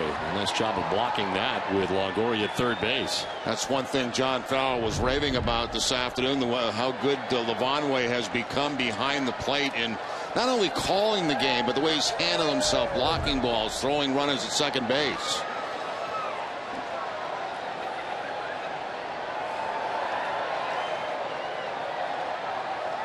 First action for John Farrell in the bullpen is Jose De La Torre.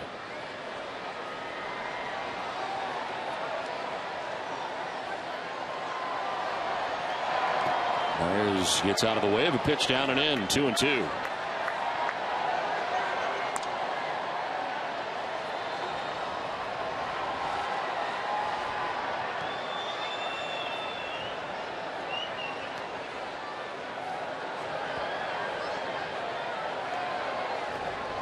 There's now Luke Scott next.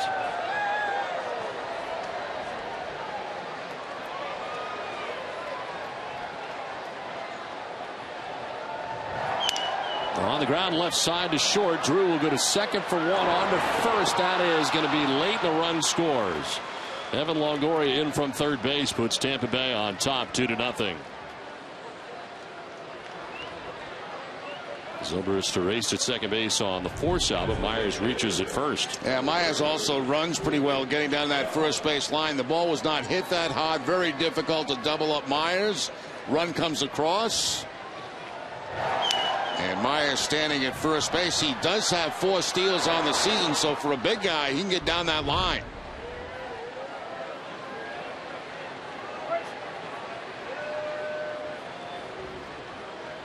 So Myers at first base with 1 out, a run in. Luke Scott, the batter, is 0 for 2 in the game. Striking out in the first, striking out in the 4th inning.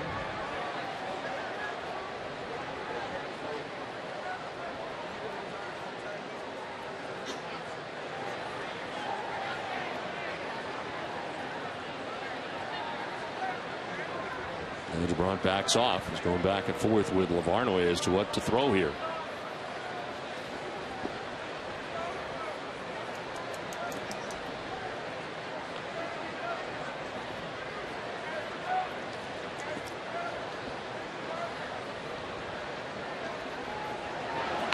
And the bunt bid as out to jump for it and grab it is DeBront. He'll fire to first base to get Scott as Myers takes second base. So Scott dropping a bunt down. Yeah, trying to get a base hit down that third base line, but bunted it right back to DeBront, and he's thrown out at first base. You see, they had Snyder deep that time and not in as tight as he was the first time, and Scott trying to drop one down that third base line. So 2 outs, Myers at second base, and Yunel Escobar, the batter, he is 2 for 2 in the game. Single to center in the second, single to right in the 4th inning.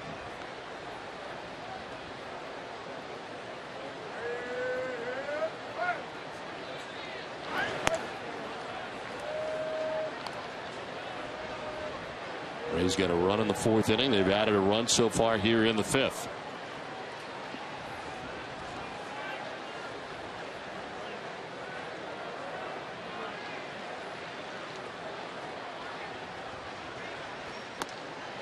Inside for ball 2, 2-0.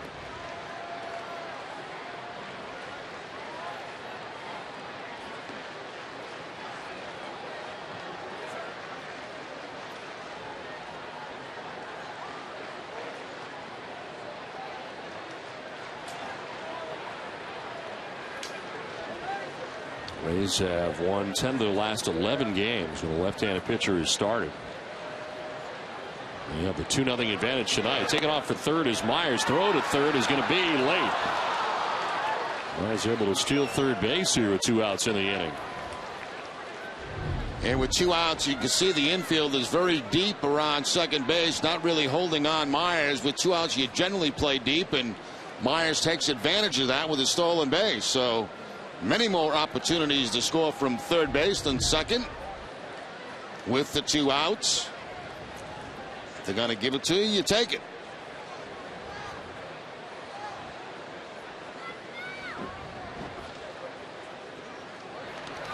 And Escobar gets hit with a pitch inside.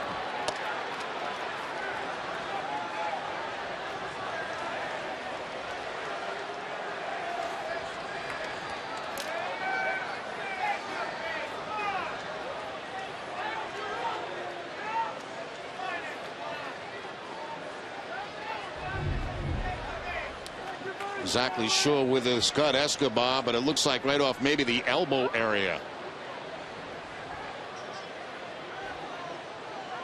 Yep.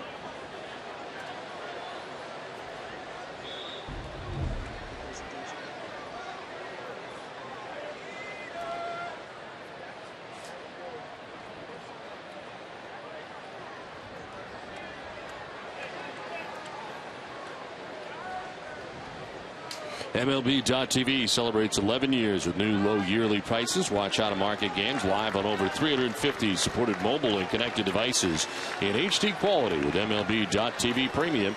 Visit MLB.TV today. MLB.TV. Baseball everywhere. So Escobar goes down to first base, and the Rays add another base runner here. They have first and third with 2 outs. Already on top, 2-0. James Loney coming up 0 for 2 in the game. Grounded into a double play in the second, flied out to right in the 4th inning.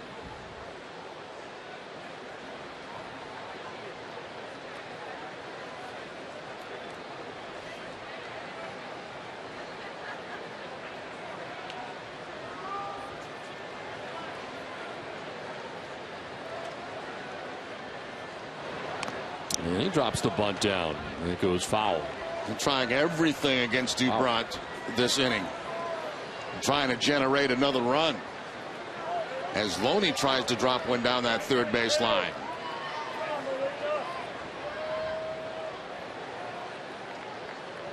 Luke Scott tried it. Now Loney trying it. And Felix, who has been pitching deeper into games lately. And 101 here with 2 outs in the 5th inning.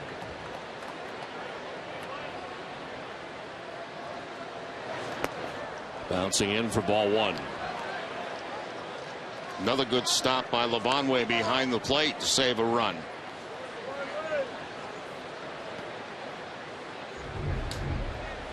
Ball bouncing well out in front of the plate. Lavanway able to catch it in the webbing of that glove.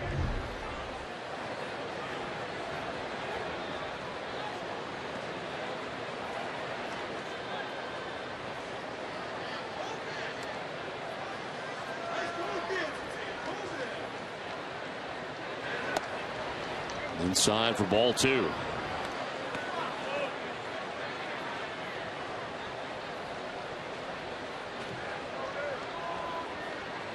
James Loney leading the majors coming into tonight's game with a .371 road average. 19 points higher than anyone else in baseball. Just a 1-year deal with the Tampa Bay Rays. And the 2-1 is hit to right. Victorino going back. He will get there.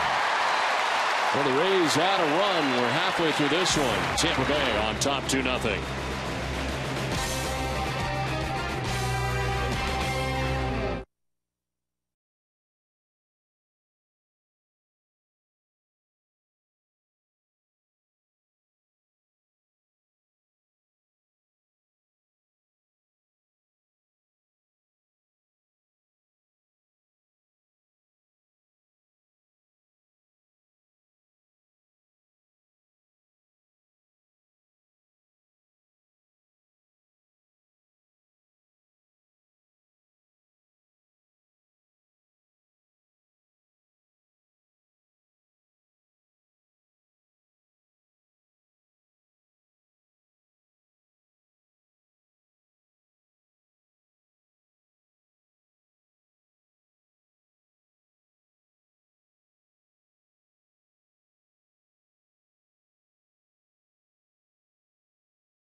5. TC and Tim Wakefield will break down the game, and Jenny will bring you clubhouse reaction. WB Mason Extra Innings Live.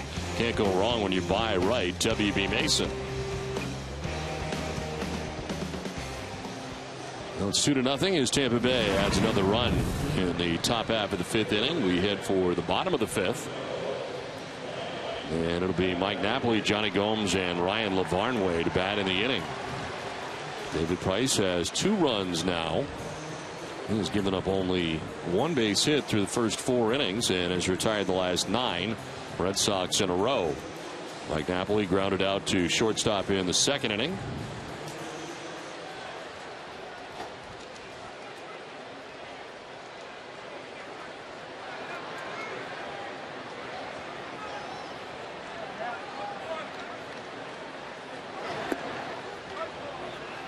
It's been about some incredible starting pitching for the Tampa Bay Rays. Since June 19th, in the last 25 games started by David Price, Matt Moore, Jeremy Hellickson, and Chris Archer, the Rays are 24-2. Swinging and a miss, and it's 0-2. And again, I think tonight we're seeing a little bit of a different approach from Price. We're seeing some more cut fastballs, more changeups. There were an awful lot of fastballs in that first game that he faced the Red Sox. He's shifting it up just a little bit. Same results. Napoli strikes out of that fastball up and away. 3rd strikeout for David Price. Quickly gets ahead and then elevates with the fastball up a part of the strike zone. Gets the swing and miss. I saw a little bit of that Archer game over the weekend against the Yankees. He looked awfully tough too. They got some kind of pitching. Eastern Mass Lexus Dealers bring you the pitching line for David Price so far. 4 1/3, 1 hit, no runs, no walks, 3 Ks. But 1 hit, a double by David Ortiz to lead off the 2nd inning, but Red Sox could not advance him from second base. There's Johnny Gomes.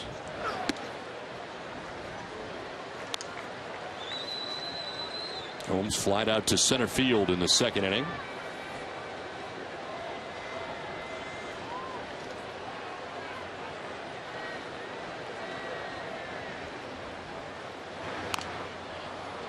Talk about the Rays pitching. Their defense has been very good. 40 errors this season. 2nd fewest in the majors behind the Orioles, who have made 32. That's been a combination of a lot of things: pitching, defense, and an improved offense from what we saw from the last couple of years. I think the offense was the big question mark coming out of spring training. We saw them in Port Charlotte. During the spring, you kind of wondered where it was going to come from, but James Loney has been terrific. There's a swing and a miss, and it's 1-2. Back-to-back changeups out from Price to Johnny Gomes.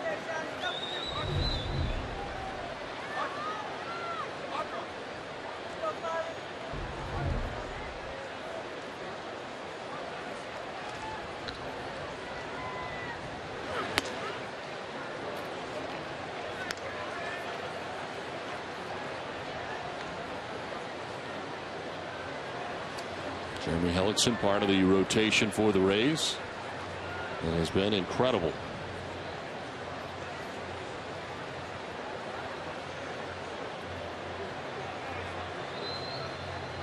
Two-two pitch. Gomes will take ball 3, full count. Price has not walked anybody yet tonight and has struck out 3. Ryan Lavarnway on deck with 1 out here in the bottom of the 5th inning.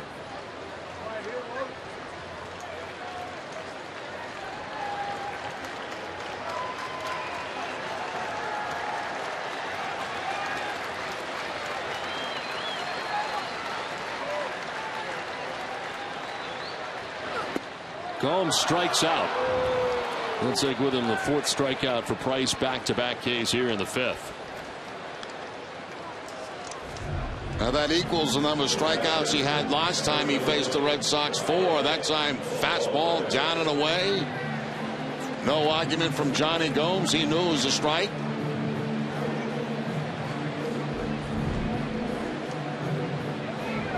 And 2 down here in the 5th inning for Ryan Lavarnway. Grounded out to 3rd base in the 2nd inning.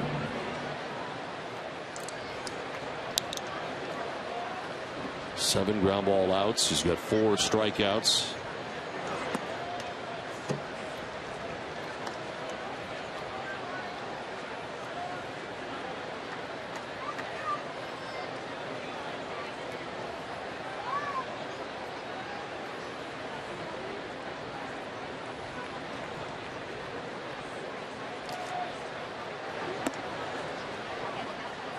A little bit high, ball 2, 2-0.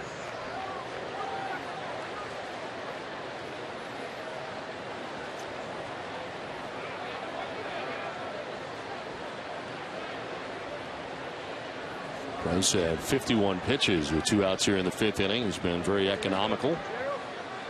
Mentioned his last 5 starts, 3 complete games, and all under 100 pitches thrown. There's a ground ball foul outside of third.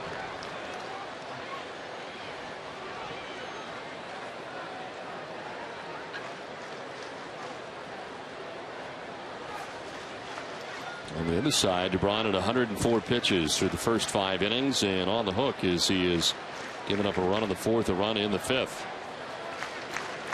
Action continuing in the Red Sox pen. De La Torre continues to warm.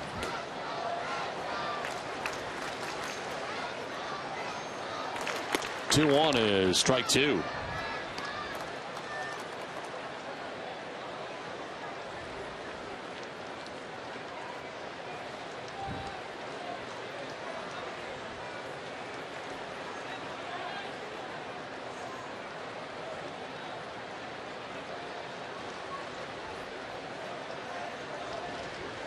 Stephen Drew on deck, 2 outs here in the 5th.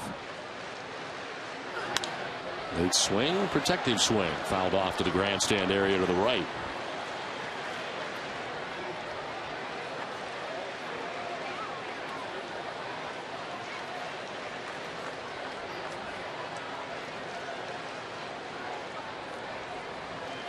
That's got down 2-0, but he's battled back now, 2-2. Retired the last 11 Red Sox in a row.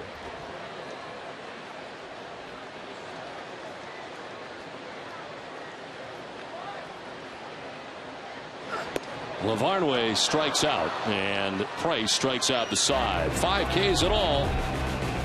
Napoli, Gomes, and Lavarnway all down by way of the K.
Red Sox invites you to join the walking club. Sign up today and get a cool wristband plus everything you need to start a walking program for better health. Find out more at bidmc.org. We play on to the top half of the 6th inning, and the Red Sox with a pitching change. As the Rays enjoy a 2-0 lead, this call to the bullpen is brought to you on NESN by New England Ford Dealers. Jose De La Torre into the game here, his 7th appearance without a record, a 6.97 earned run average, 12 strikeouts to 8 walks. After Felix Dubron threw 104 pitches through the first 5 innings, touched for 2 runs in 5 innings. 8, 9, and 1 expected here for Tampa Bay. Jose Molina, Sean Rodriguez, and Desmond Jennings. And you see when you're facing a guy like David Price how small that margin for error is. It's just a 2-0 ball game, but it feels like it's more than that. Red Sox with only 1 hit on the night, 8 for the Rays. Well, the Rays have left 8 men on base through the first 5 innings. 1 hit allowed by Price through the first 5 innings. And he had struck out 4 of the last 5 batters he faced, struck out the side in the 5th. Napoli, Gomes, and Lavarnway. 1-1 pitch is outside.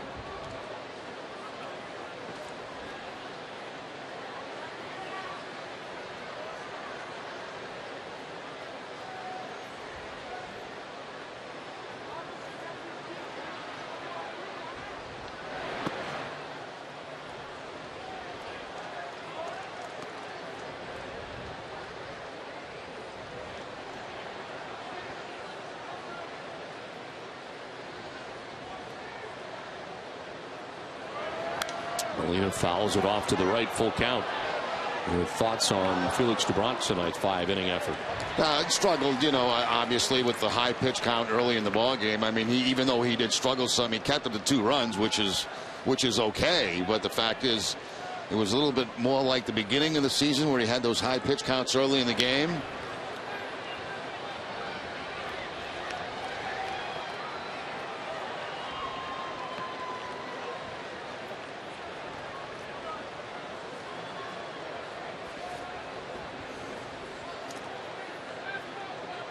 Had quite a few opportunities, did the Rays. Where's that pitch? Molina's going to take the walk down to first base. Begin things here in the 6th inning. A couple of close pitches. You see Lavarnway set up away, reaches back. I mean, that's right under the chin of the umpire, and Jerry Meals not able to apparently see it as a strike. Well, he walked to begin things here in the 6th inning. A pinch hitter here for the Rays for Sean Rodriguez, Matt Joyce. He had 240 with 14 homers and 33 runs batted in, with left-hander out of the game. Felix Dubron, he is now in the game. And that is a night for Sean Rodriguez. Joyce will take strike 1.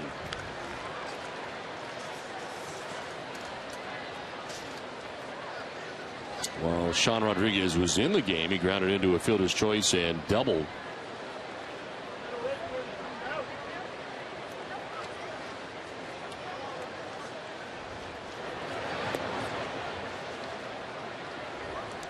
Well, the Red Sox go into the shift against Joyce, a dead pull hitter, as they have 3 men on the right side of the infield.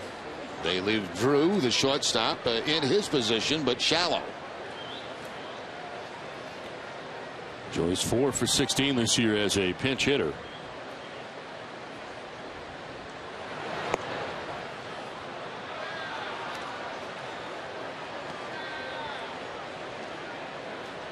Joyce has really struggled with the plate lately, a 174 average over his last 32 games. And he's not had a home run over his last 32 games.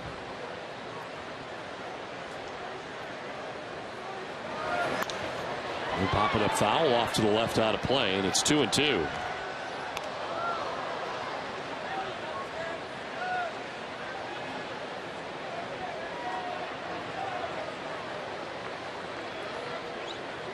He's had only 3 starts against left-handed starters this season, so he comes off the bench with a lefty going in tonight's game.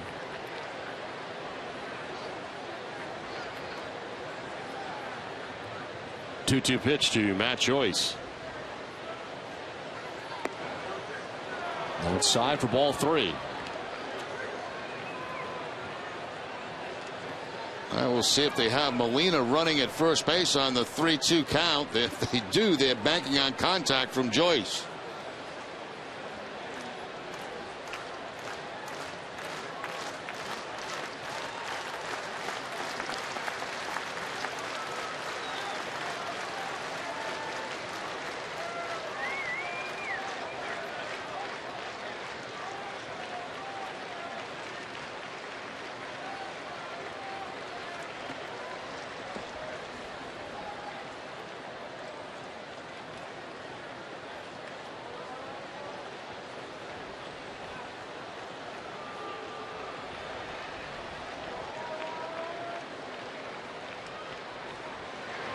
Joyce lines it into center field for a base hit.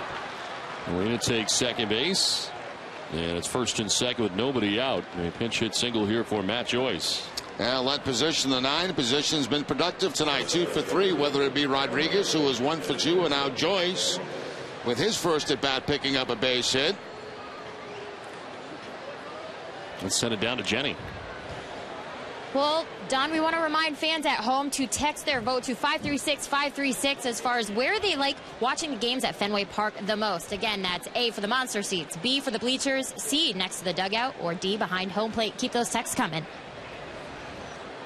I understand we've had an enormous amount of responses to this tonight. Most responses so far this season, in fact. First and second, and nobody out. Desmond Jennings, the batter. He's grounded out to second base, walked, and lined out to right.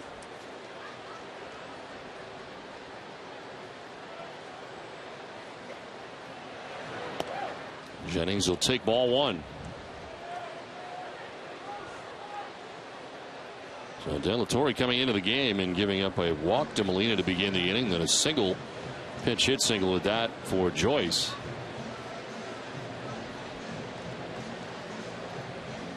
So far, no further action in the Red Sox pen for John Farrell.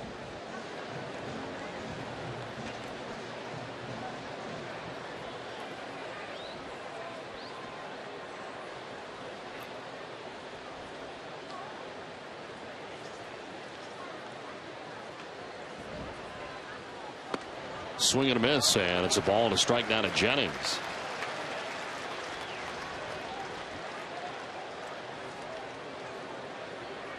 Jennings has started 98 of 106 Rays games this year, all in center field.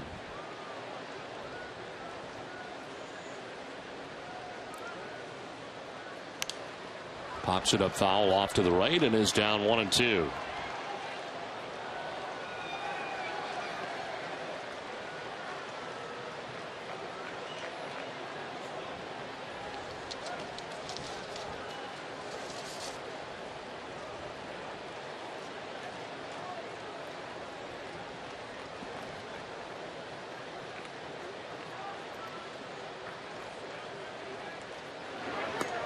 I think he went. He did, as he's rung up by Jerry Meals on the strikeout.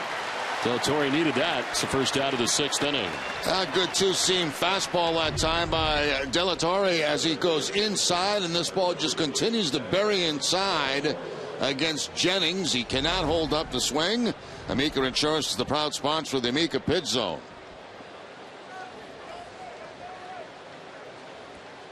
One down, runners at first and second. Evan Longoria, the batter.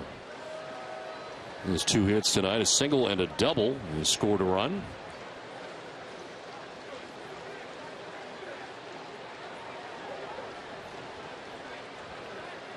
Felix Gibran tonight, 5 innings, 8 hits, 2 runs. He walked 3 and struck out 4. He departs on the hook. As he came into this game tonight individually, it's 7-4. Longoria takes the strike.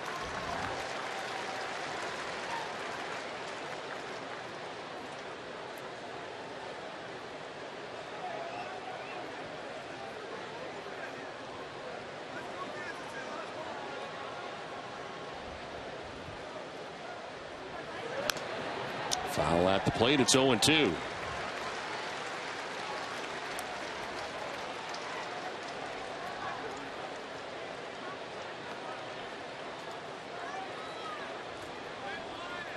Well, the light schedule today in the American League. Red Sox were supposed to be off, as were the Rays. They're playing a makeup game tonight from the rain out on Thursday.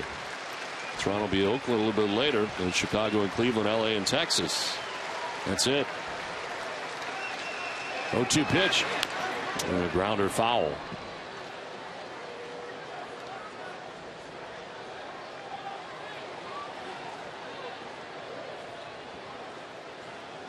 Ben Zobrist waiting on deck. One out here in the top half of the 6th inning.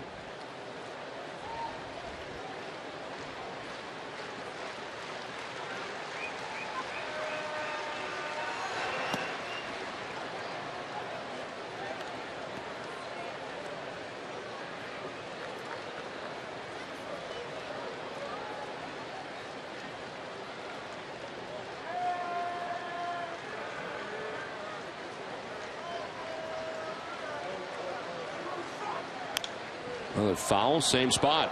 Still 1-2.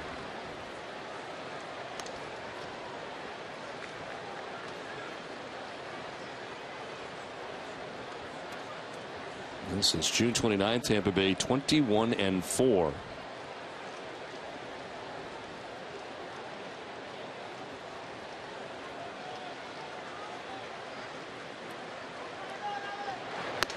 And Longoria strikes out. That pitch was very much out of the strike zone, but he got fooled on it. Goes around. Back-to-back Ks for De La Torre. That's similar to the pitch that he got Jennings on. Again, that two-seam fastball running back inside on Longoria. Longoria can't control the head of the bat. And it becomes the second strikeout victim for De La Torre here in the 6th inning.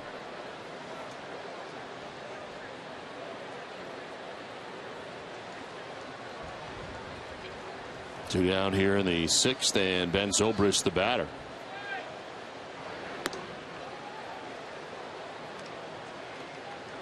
Zobrist struck out looking in the 1st inning, walked in the 3rd, singled in the 5th inning.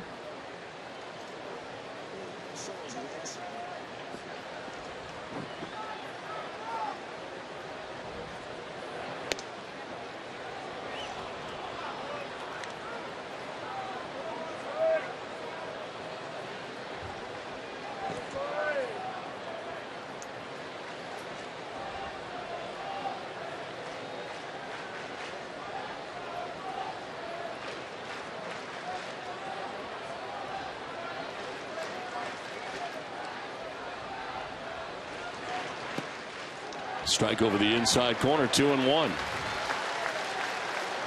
De La Torre walking Molina, then he gave up a base hit to Joyce. Back-to-back strikeouts here, though, Jennings and Longoria. Now a 2-1 pitch to Ben Zobrist. Flares it foul off to the left, 2-2. Covidien, delivering innovative healthcare products across the globe, is a proud sponsor of the Red Sox Foundation.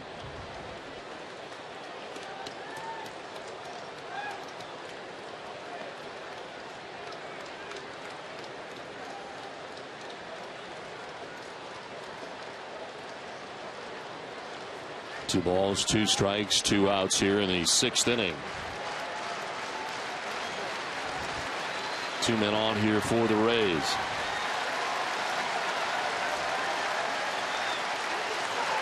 Zobrist strikes out. De La Torre ends up striking out the side.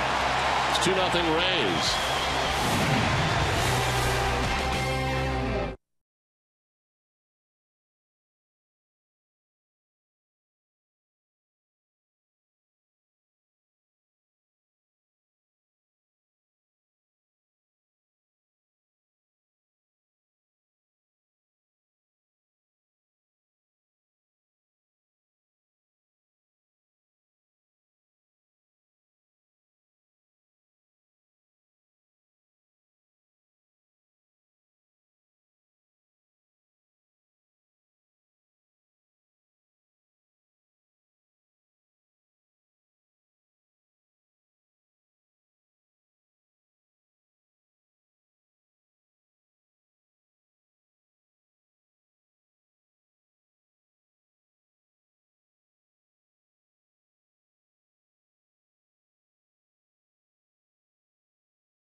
Sox. He's had some help defensively. Longoria with a fine play at third base. Zobrist with another good play at second base against Pedroia. And then he's gone to the strikeout pitches. First getting Napoli on a fastball in the 5th inning. Getting Johnny Gomes on a fastball. And then getting Lavarnway on a fastball. So Price on target again here tonight at Fenway Park. Well, he's got a 2-0 lead. When he's out hitting the Red Sox 9-1. Matt Joyce, who had pinch hit for Sean Rodriguez, stays in the game for him in left field. As we play along to the bottom half of the 6th inning. Stephen Drew, Brandon Snyder, and Jacoby Ellsbury expected in the 6th inning. Red Sox have 1 hit through the first 5. David Ortiz with a double lead off the 2nd inning. That has been hit. As Price has struck out 5 along the way. And retired the last 12 Red Sox he has faced in a row.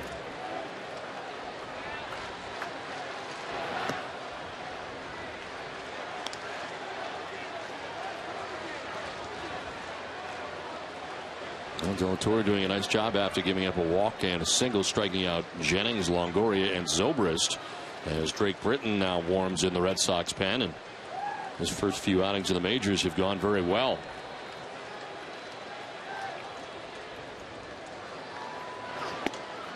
Drew takes strike 1.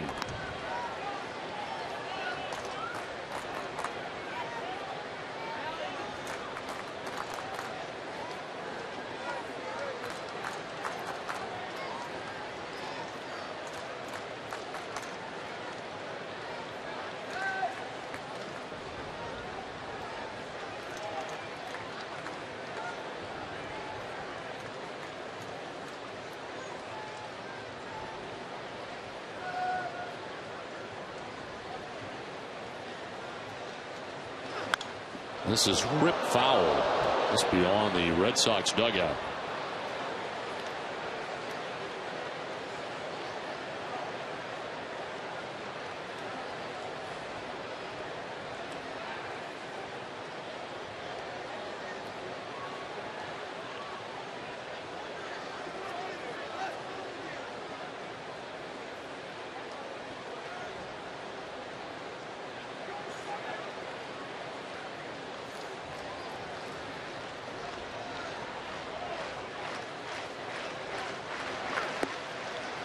Down low for ball 2, 2-2.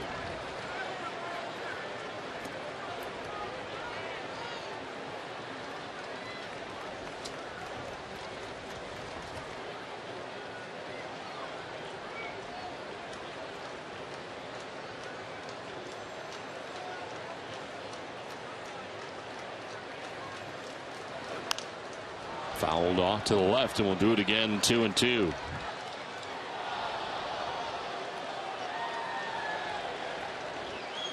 Price has allowed only 8 runs over his last 5 starts since returning from the DL.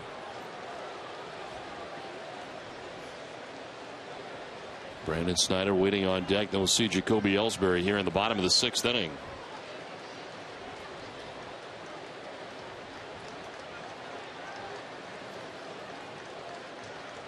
Shakes off a few. Now gets a 2-2 pitch. Here it comes.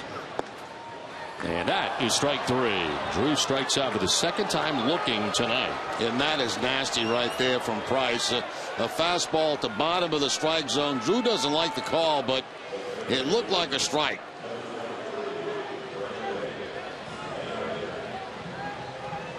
Second time he has struck out Stephen Drew in this game tonight. Watch the location of this pitch.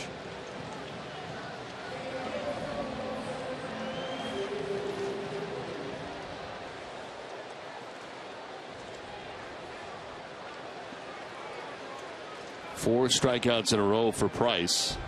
And 5 of the last 6 batters have struck out. He's got 6 altogether in the game. He's retired 13 in a row.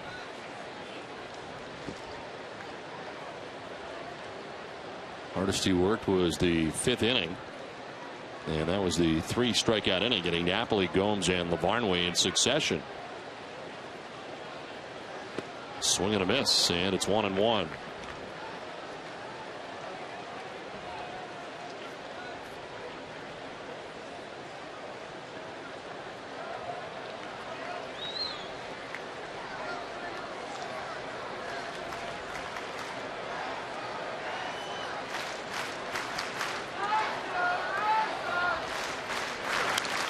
Fouled back, 1-2.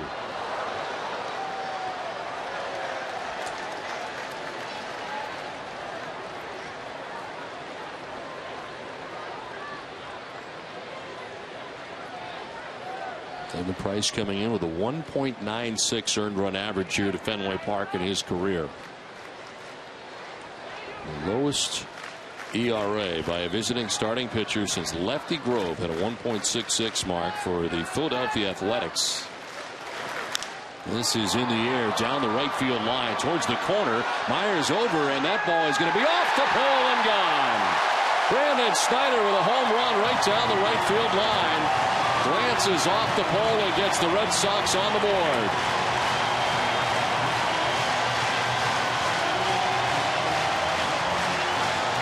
Well, the Red Sox needed some kind of break, and they got it right there from Snyder. Right down that right field line, very shallow, and goes off the foul pole for the home run. Snyder picking up his second in a Red Sox uniform. Myers tracking that ball, but the ball hits the foul pole. Any of the ballpark in the big leagues, that's probably going to be an out. But not here at Fenway. It's a home run.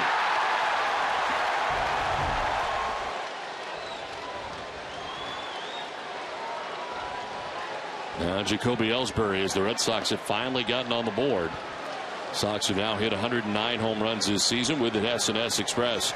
Donate another $500 to the pediatric trauma program at Boston Children's Hospital. Brings the season total of $54,500. S&S Express committed to helping the cause.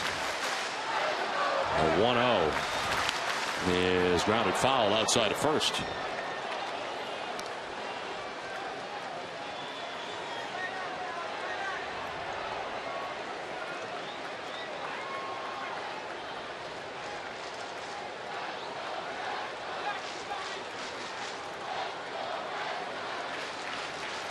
Ellsbury grounded out to second in the first and then again in the third.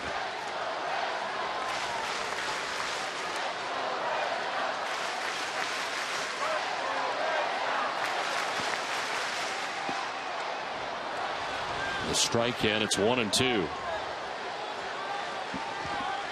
Very good pitch by Price there. Ellsbury out in front of the fastball on the last pitch. He comes back with a changeup on the outside part of the plate to Jacoby.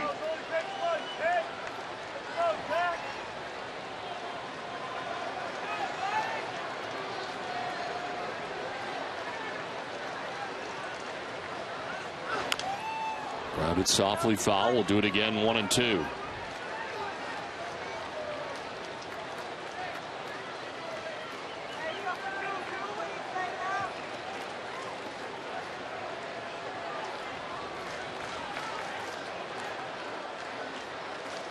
Snyder with his second home run in a Red Sox uniform.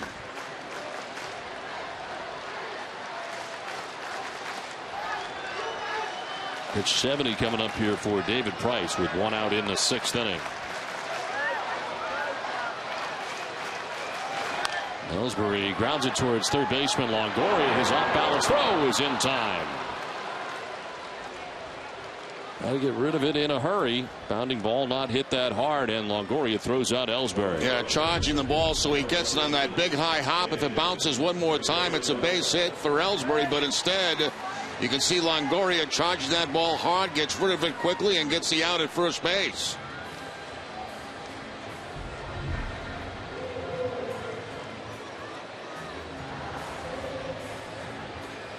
Two outs here in the sixth inning. Shane Victorino 0 for 2. Grounded out to third base, fouled out to the catcher Jose Molina.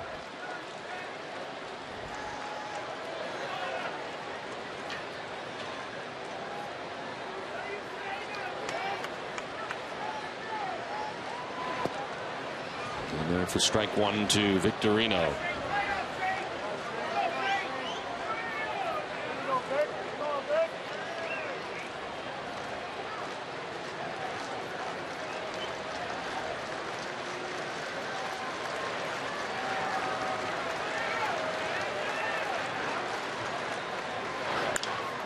Fly ball out to right center field. Jennings has it sized up, and he'll put it away to end the inning. Brandon Snyder gets the Red Sox on the board as he puts one off the pole down the right field line.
Tampa Bay with a 2-1 lead. David Price through the first 6 innings has given up his first run, a home run by Brandon Snyder. Felix Dubron chased from this game. He is on the hook after 5 innings, giving up the 2 runs the Rays have, as Jose De La Torre back on the mound again. After giving up a walk and a single, he struck out the side. Jennings, Longoria, and Zobrist in the 6th inning. He's back out there to start the 7th. Will Myers letting it off and taking that for ball 2.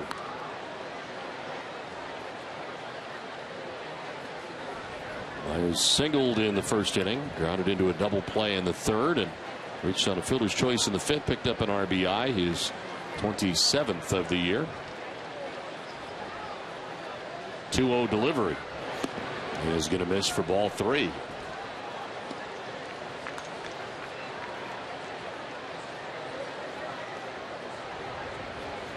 And don't be surprised if Myers has the green light on this 3-0 count.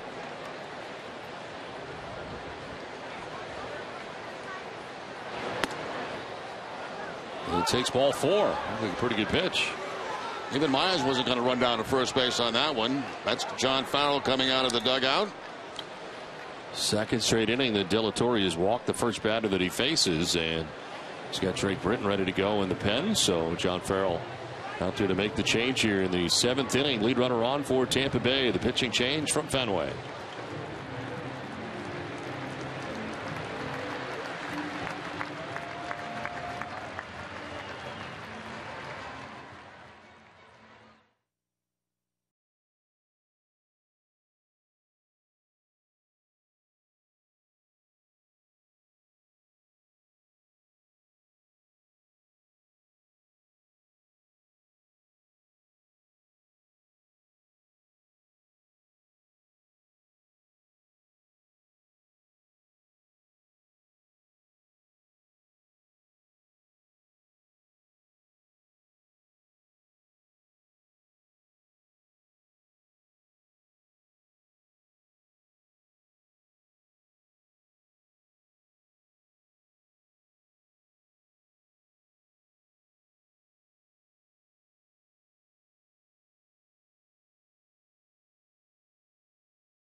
2-1 lead.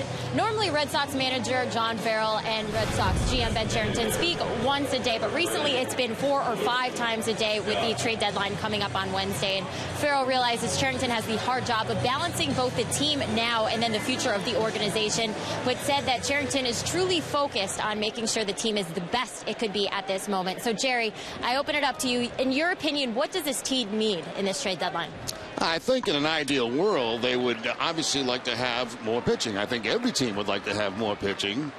But it depends on what the price is. And we've heard a lot of names, bounce back and forth over the last couple of weeks. And I'm sure within the next 48 hours, we're going to hear a lot more names bounced around.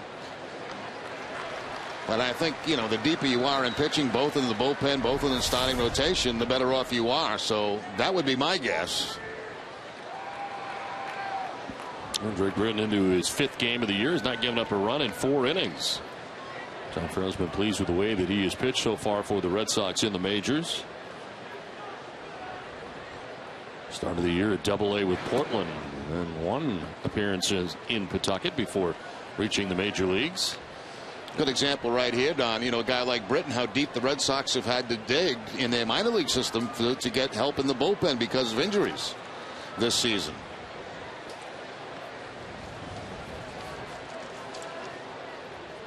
Delatorre, Britton, Beato. The 1-1 is a fly ball hit to deep right field. Back goes Victorino onto the track against the wall, and Victorino makes the catch.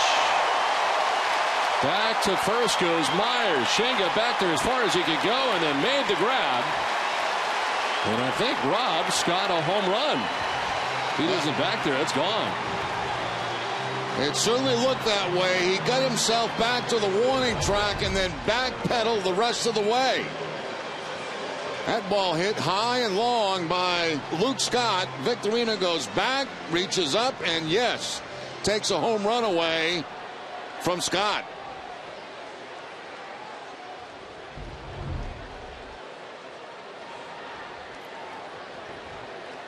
So a loud out, but it is the first out of the 7th inning. Myers remains at first base, and it brings up Yunel Escobar.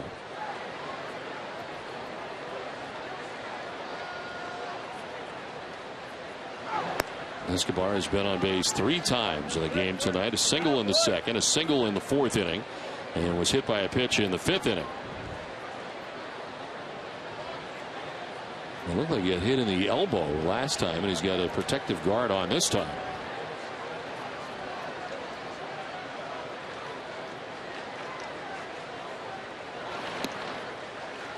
Catches the outside corner.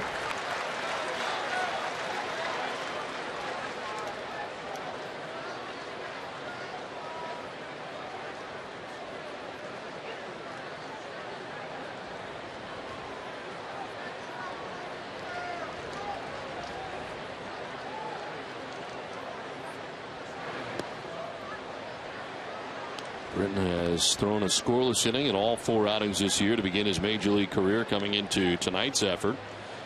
Threw a scoreless inning with 2 strikeouts on Friday night at Baltimore in his last outing. And Markakis to ground out, struck out Adam Jones to end the 7th inning in that outing. And then got Chris Davis in the first out of the 8th. So some pretty good batters that he handled in his last outing. This is to third base. Snyder will go to second. On to first, third. Double play tonight, turned by Boston. 7th inning stretch from Fenway. It's 2-1 Tampa Bay.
Everything else we need to know from the world of sports, it's NESN Sports Today, presented by People's United Bank, immediately following our Sox coverage.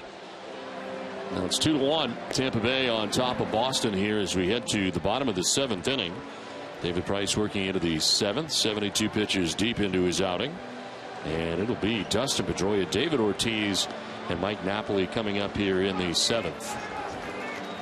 Now the Red Sox throwing some defense around in the 7th inning. Victorino robbing Scott of a home run as he backs to the wall, reaches up and makes the catch.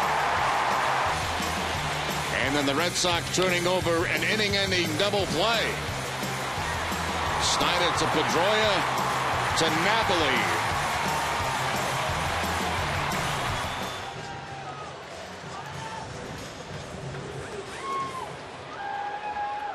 Pedroia to lead it off. Grounded out in the 1st inning. Struck out swinging in the 4th inning. This group of Pedroia, Ortiz, and Napoli 1 for 6 in the game collectively so far. The 3, 4, 5 hitters against Price. Boston has been held only 2 hits in the game. Double by Ortiz in the 2nd. The home run by Brandon Snyder off the pole down the right field line.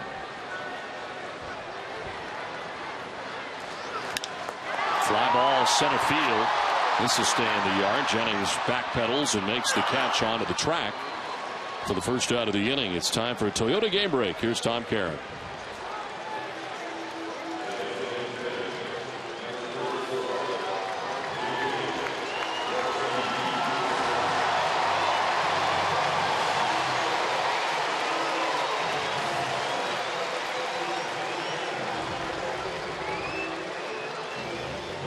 Tom, thanks very much. Yeah, the Rangers all of a sudden sliding too in the American League West. They are 6 games back of the Oakland A's.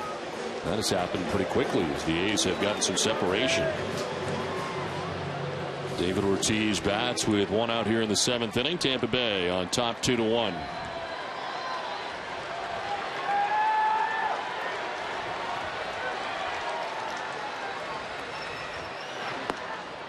Strike 1 to Ortiz. Tonight's Cold Hard Facts are brought to you by Coors Light. Told you yesterday David Ortiz tied Dwight Evans and Jim Rice for 2nd on the Red Sox all-time list. His 11th 20 home run season. Big Papi also accomplished a feat once with the Twins before coming to Boston. Makes him the only MLB player with at least 20 home runs in each of the last 12 seasons. High fly ball for Ortiz. Joyce back shy of the track to handle out number 2.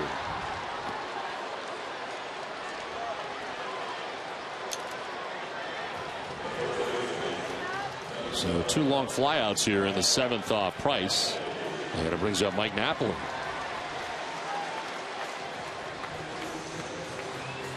Napoli grounded out in the 2nd. He struck out in the 5th.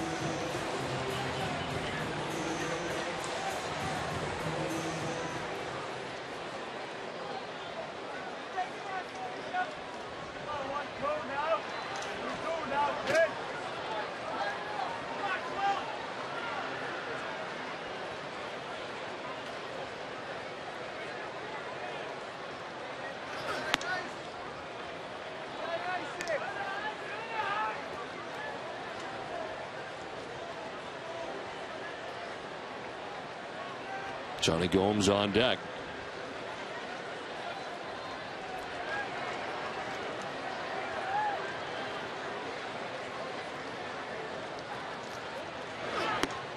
It's really tough to kind of work the count against David Price because he throws so many strikes. And you're exactly right, Don. He gets ahead, and in both games he's faced, Price's pitch count has been so low going late into the ball game.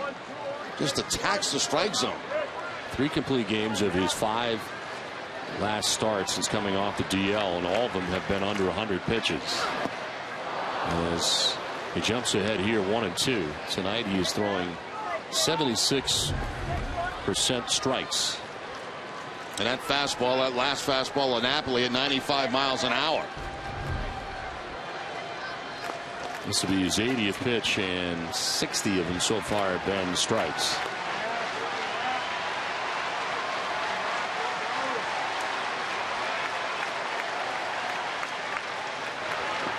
In the dirt, For a ball, 2-2. It kind of takes the Red Sox right out of their game plan, you know, where they like to work counts and get deep in counts. I mean, when a guy's consistently ahead of hitters, it's virtually impossible to do.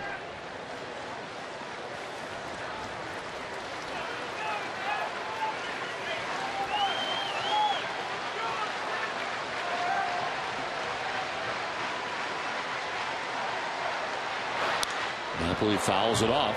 A lot of the plate in that 95-mile-an-hour fastball, but Napoli fouls it off. That gives you an idea, too, of how hard Price is throwing, because that really was in the zone for Napoli. A pitch down about thigh high, middle in, and he fouls it off. It was supposed to be away. It comes back inside in a pretty good hitting spot for Napoli. But at 95, a little rough.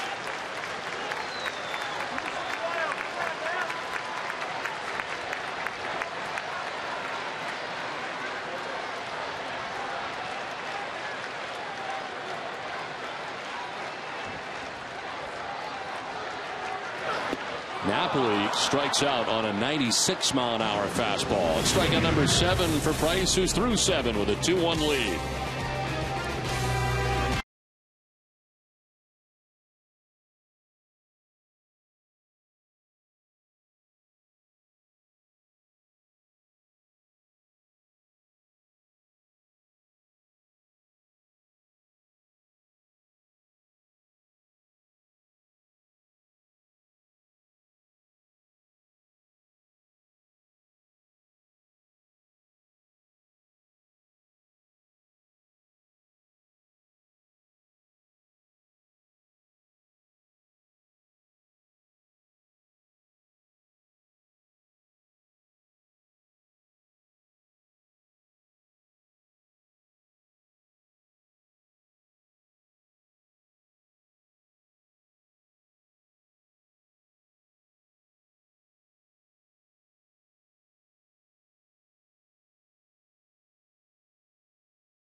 But WB Mason also carries the products you need to clean your business. WB Mason now delivers an all-star selection of janitorial supplies, delivering since 1898. Who but WB Mason?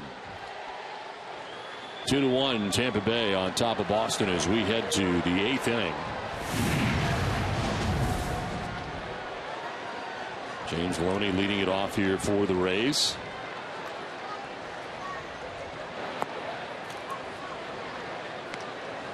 Drake Britton back on the mound for the Red Sox after he came in the 7th inning.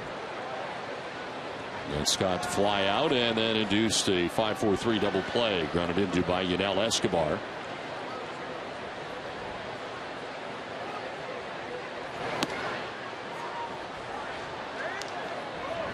Red Sox do have action in the pen. Shinichi Tozawa warming in Boston's pen. Ray's pen is quiet, as you might imagine, as David Price, 82 pitches through 7 innings.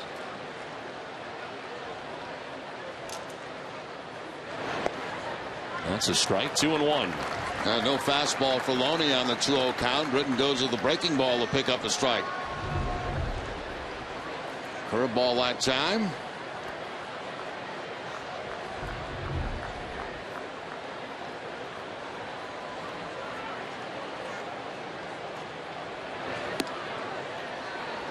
just missed inside.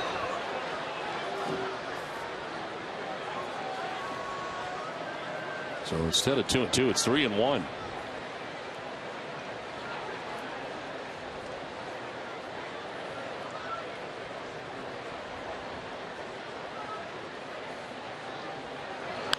Loney chops one right side. Pedroia's got it. Waits for Napoli to get to the bag and throws out Loney.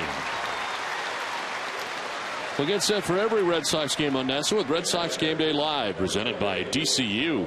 NASA's pregame coverage of the Sox begins an hour before every game. DCU, Digital Federal Credit Union, banking the DCU way. One out in the 8th inning for Jose Molina. He's been on base 3 times in the game. He has walked twice and singled.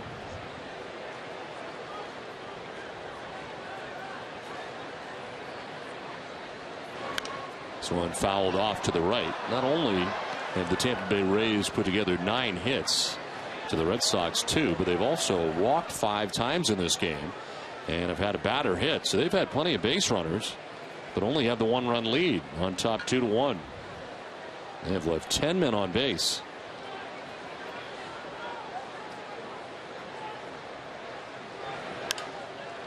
Foul off to the right, and it's 0-2. This is really what you kind of expected to in this game tonight. Very tight ball game, 2-1. Well pitched.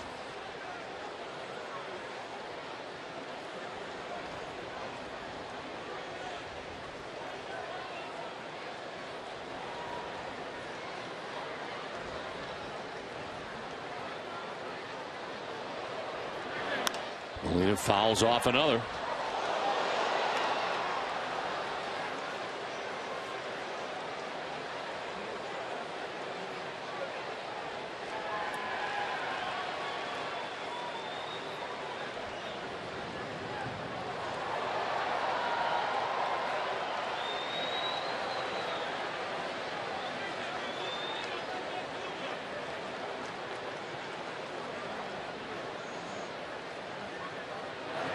Molina strikes out. Britton gets in. First strikeout for Drake Britton. 2 down. Good breaking ball. Another good curveball from Britton to pick up the strikeout. The Amica Pit Zone is the proud sponsor. Well, you know, that's not right either. Amica Insurance is the proud sponsor of the Amica Pit Zone.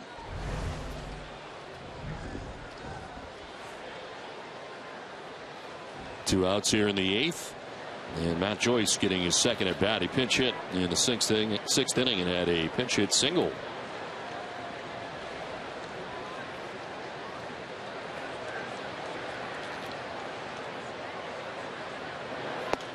Take strike 1.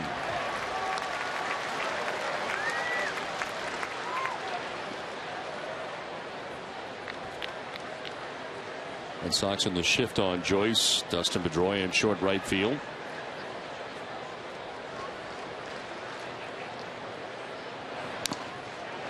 Fouled at the plate. 0-2.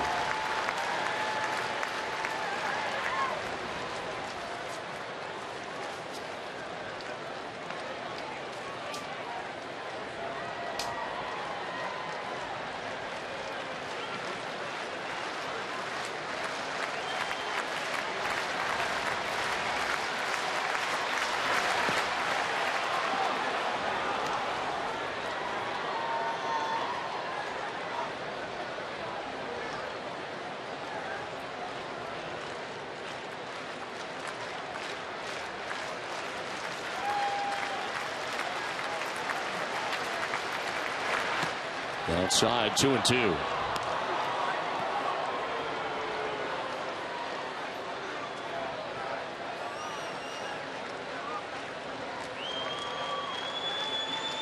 Top of the order, Desmond Jennings waiting on deck, but there are 2 outs here in the 8th.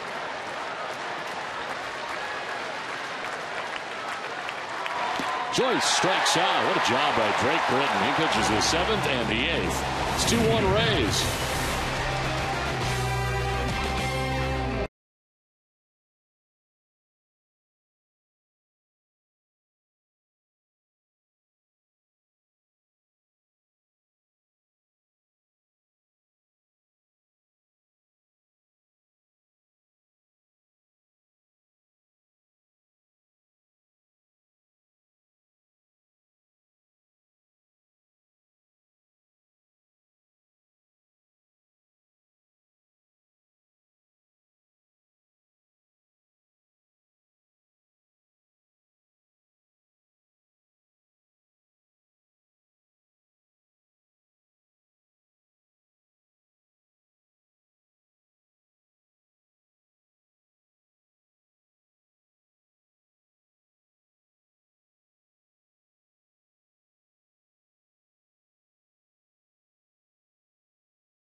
in part by Southwest Airlines, Subaru of New England, Sullivan Tire and Auto Centers, and by Mitsubishi. Well, not good news here as the tarp is being rolled out at Fenway Park. The skies just opened in between innings. It has let up a little bit, but it was really coming down there hard. The umpires, Gary Darling, crew chief, made the decision very quickly to put the tarp on the field. And the crowd booing the decision as the rain has let up here quite a bit. Well, I can tell you the Rays are probably not very happy about this because they got David Price out there dealing right now. And he was making his warm-up tosses, and all of a sudden the rain starts to fall here at Fenway Park. And here it comes again. And depending how long it does fall, well, the question is, will you see David Price back in this game tonight? Only at 82 pitches as we're about to start the bottom of the 8th inning. And it is really coming down hard right now.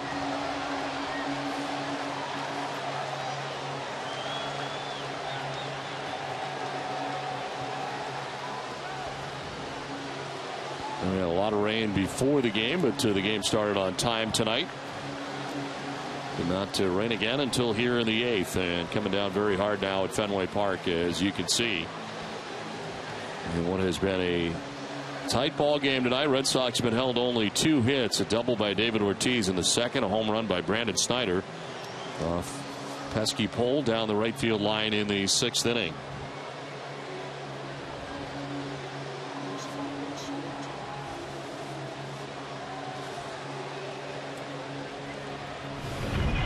That was how the run scored tonight for the Tampa Bay Rays in the 4th inning.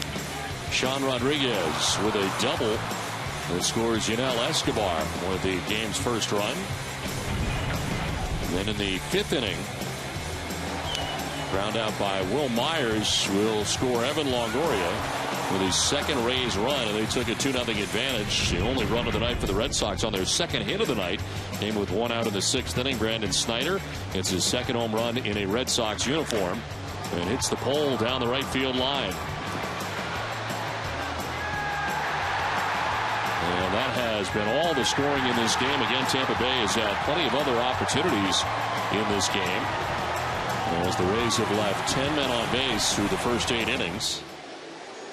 And it is raining very hard here at Fenway Park at the moment. Yeah, hopefully it's one of those quick passing thunderstorms. We did see some thunder and lightning in the area, and then the rain began shortly after that. So we'll just have to sit here and wait and see how long this lasts. Let's send it down to Jenny. Well, Don, we have some beautiful weather down here, but earlier we asked our fans at home where they would most like to watch a game when coming to Fenway Park, and here are some of our answers, and it's our AT&T text poll. And the winner with 44% is right next to the dugout, beating out the monster, which is 38%. Those fans in the bleachers, 5% out there, probably getting a little soaked right now. All right, Jenny, well, be safe. Yeah, they always say that on the Weather Channel. Yeah. Get out of the rain, Jenny. Be safe. Be safe. Yeah. Well, it is 2-1. The Rays have the lead here over the Red Sox.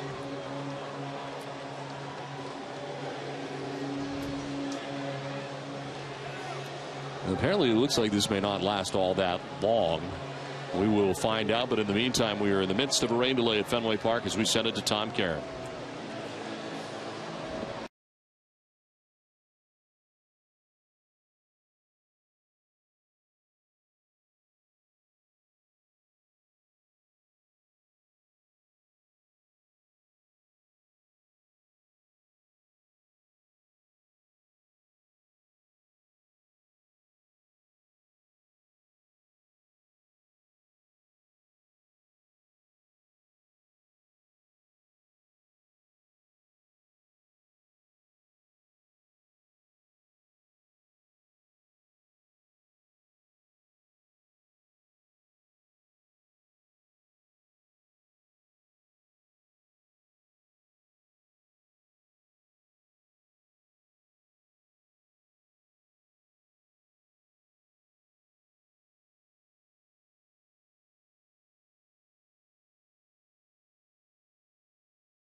in the bottom of the 8th inning.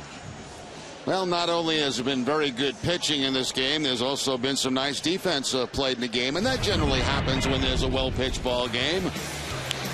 Evan Longoria early in the game going to the line, making a nice throw across the diamond to get Shane Victorino. A ground ball up the middle. Zobris makes a play on to get Dustin Pedroia. And Shane Victorino taking a home run away from Luke Scott.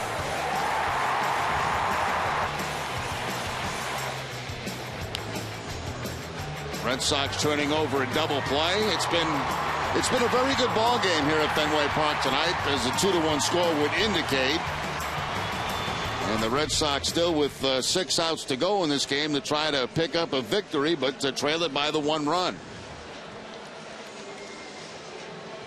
The Red Sox have turned 3 double plays in this game and gotten very good bullpen work from Delatorre and Britton in the game to keep the Red Sox only a run down. So David Price coming back out onto the field as anticipated.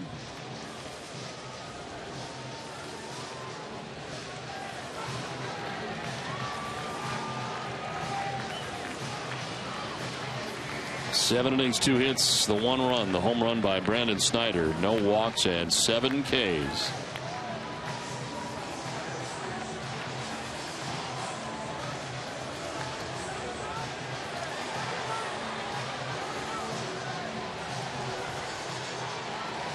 Red Sox have their closer up in the pen, Koji Uehara. Drake Britton ends up going 2 innings of relief. Doesn't give up any hits or any runs. He didn't walk anybody and struck out 2. Another very good outing for Drake Britton. Drake Britton and Delatorre tonight doing a very good job for the Red Sox, keeping him in this ball game, keeping it a 1-run game. And we'll see if the delay, even though it was not that long, has any effect at all on David Price. Price only 82 pitches deep into this game. It's going to work out to be about a 35-minute rain delay.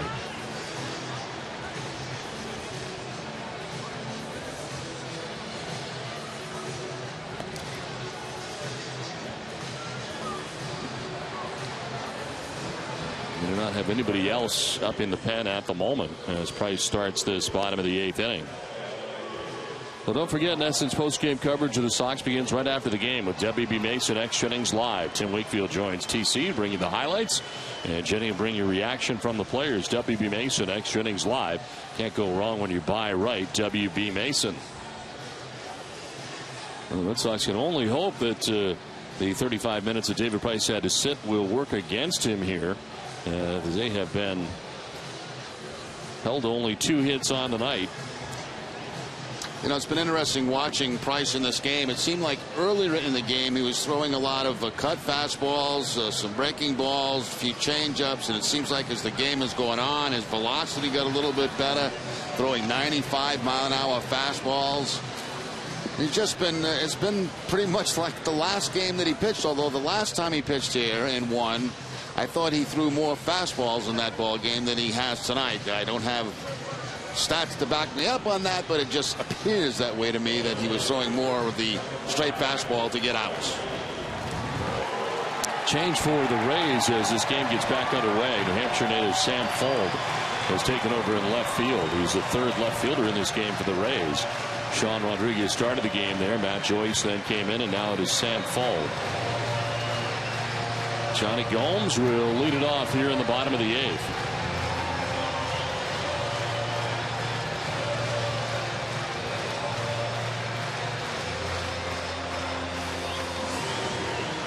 Gomes flied out to center in the 2nd inning, struck out looking in the 5th inning.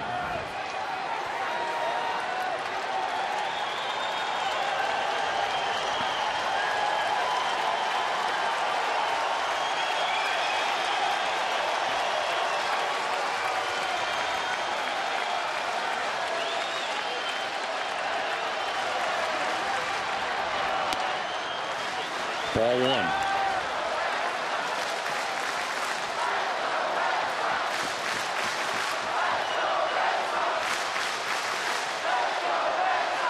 Official time of the delay, 39 minutes.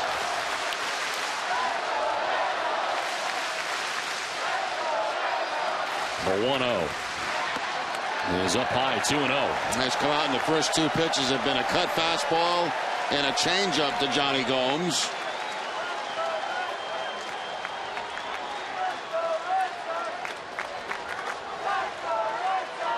I'm a little surprised that there is nobody warning. Now there is in Tampa Bay's bullpen, just in case.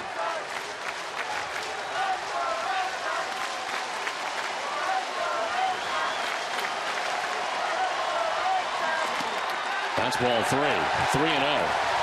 Johnny Peralta's up in the pen, or rather Joel Peralta is up in the pen.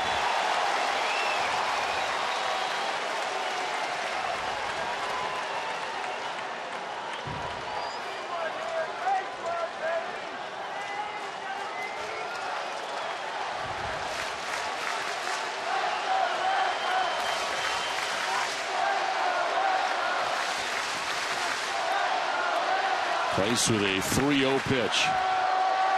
And Gomes will take it for strike one.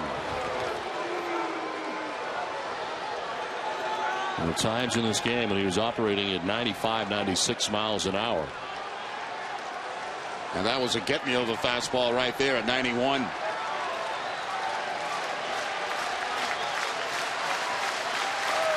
Gomes will foul it back.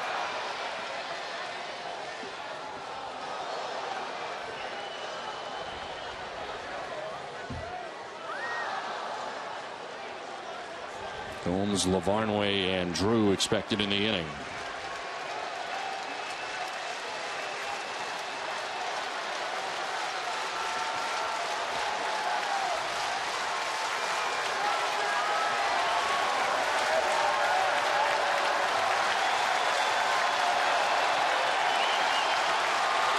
Gomes chops one on the third baseline. It's a foul ball. Longoria throws it anyway, but a foul ball, the call. David Rackley, third base umpire.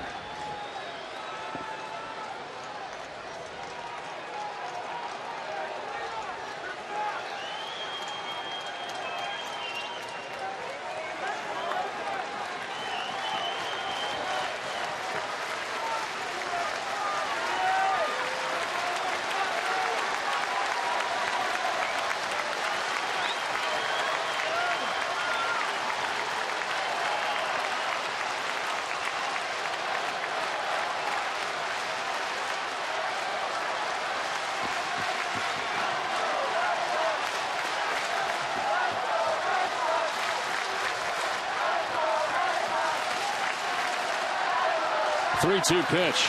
Gomes will foul it back. 93 on that fastball, and it was up.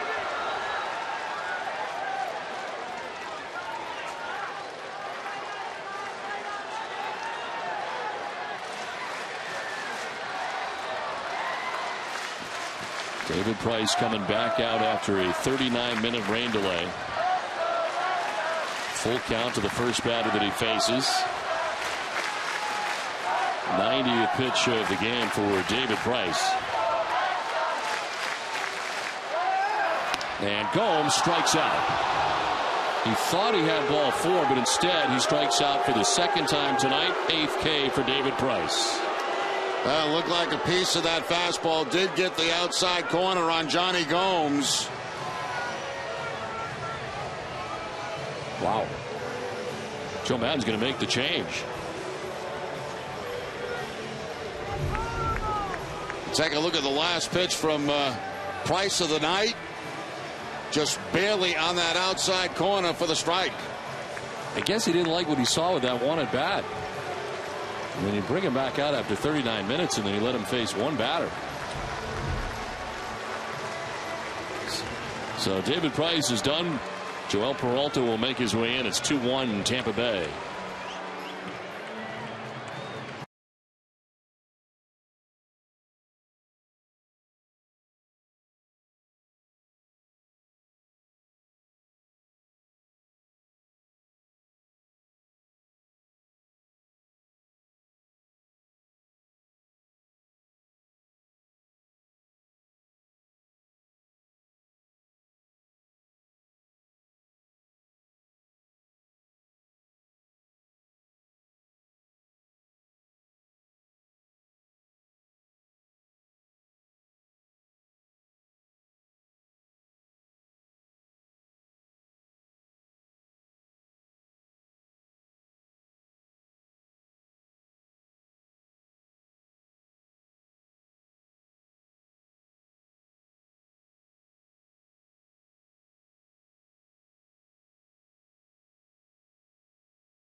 game with 1 out here in the 8th inning.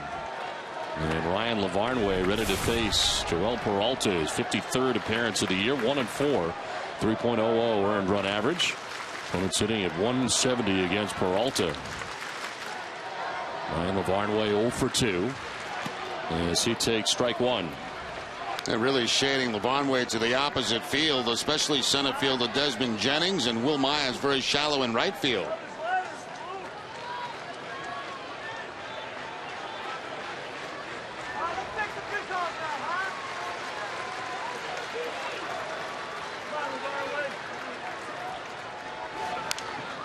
Popped up, foul ground as Loney heads over and leans but does not have a play.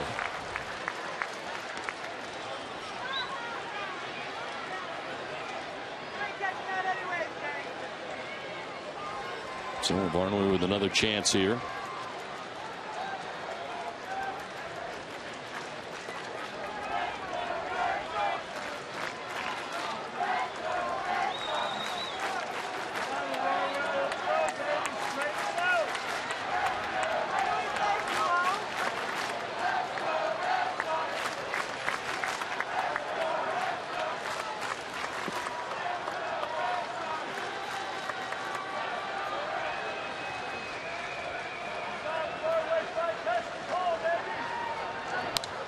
Barnway fouls it back, still 0-2.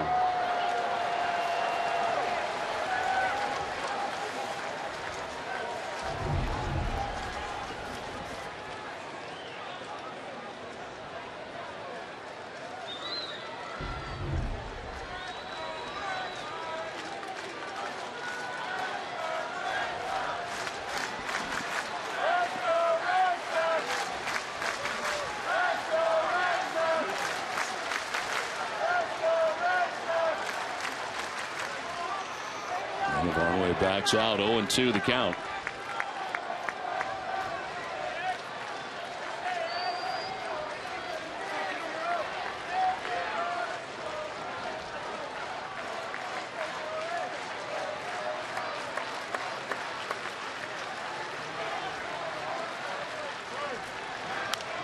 Fouled off again. And Peralta leading the American League in appearances, his 53rd of the year. He has led American League relievers with 199 appearances since 2011. And 49 appearances before the All-Star break. He's had 8 straight scoreless appearances. Again, an 0-2 pitch to Lavarnway. Ball 1. Split finger fastball that time from Peralta. Splitter, fastball, breaking ball. Splitter that time down in the dirt.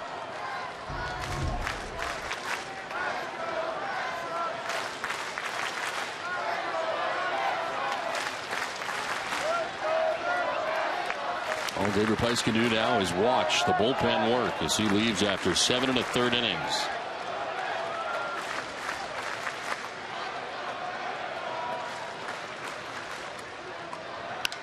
In the air to left field. Fold going back. It'll be off the wall and quickly by Fold.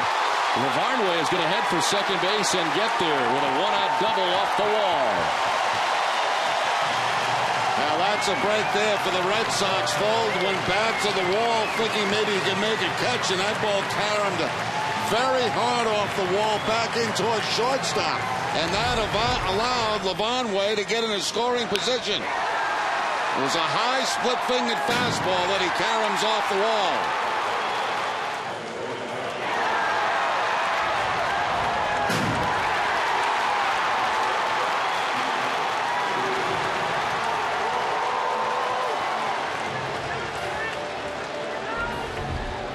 Daniel Nava will pinch run, representing the tying run as he runs for Lavarnway, who just doubled with 1 out here in the 8th.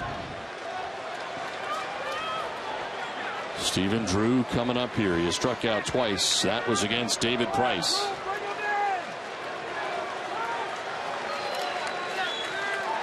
And both times looking against Price.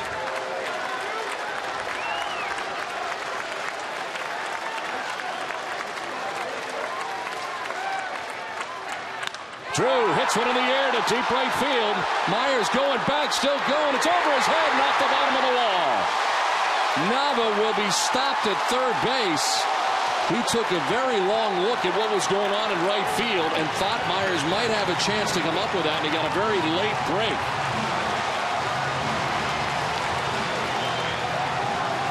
Generally, you think a ball hit that far should score the run from second. Yeah, that could be costly for the Red Sox because, you know, with nobody out, you want to go back to the bag in case that ball's caught to tag to make sure you get to third base. With one out, you want to be playing it halfway. So if it does go in, you can score. That ball well over the head of Myers, and the Red Sox can't score a run on it. But they do have two men in scoring position. There you see Nava being held at third base. Now Brandon Snyder, he homered in the sixth inning.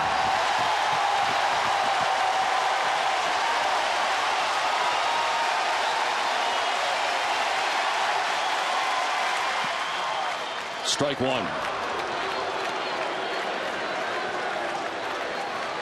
The home run for Snyder, the only run of the night for the Red Sox against David Price. Second home run in a Red Sox uniform for Snyder.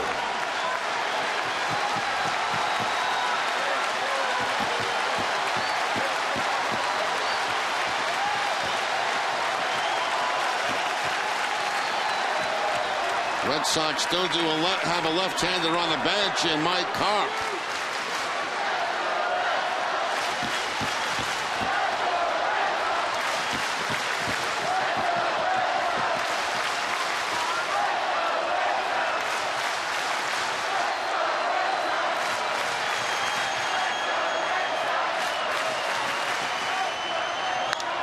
Snyder lifts it in the air to left center.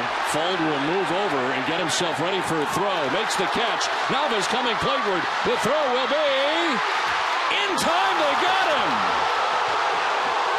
Peralta gets out of the jam as Nava thought he got in. John Farrell out to argue. And the Red Sox trail by a run at the end of eighth.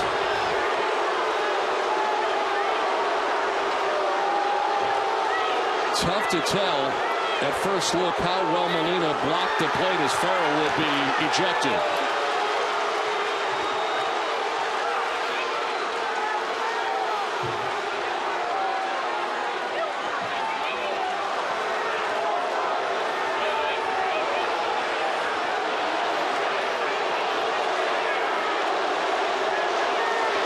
So John Farrell ejected from this game. We head for the ninth inning. And it's tough to tell whether or not Molina was able to adequately block the plate, as it appeared Nava got there first. Well, we'll take another look at the replay as we go to break. Does the foot get in? Sure looks like it did. It sure looked like it did on that replay.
Look at the replay many times. It looks like Daniel Nava's foot was at home plate before the tag came from Molina.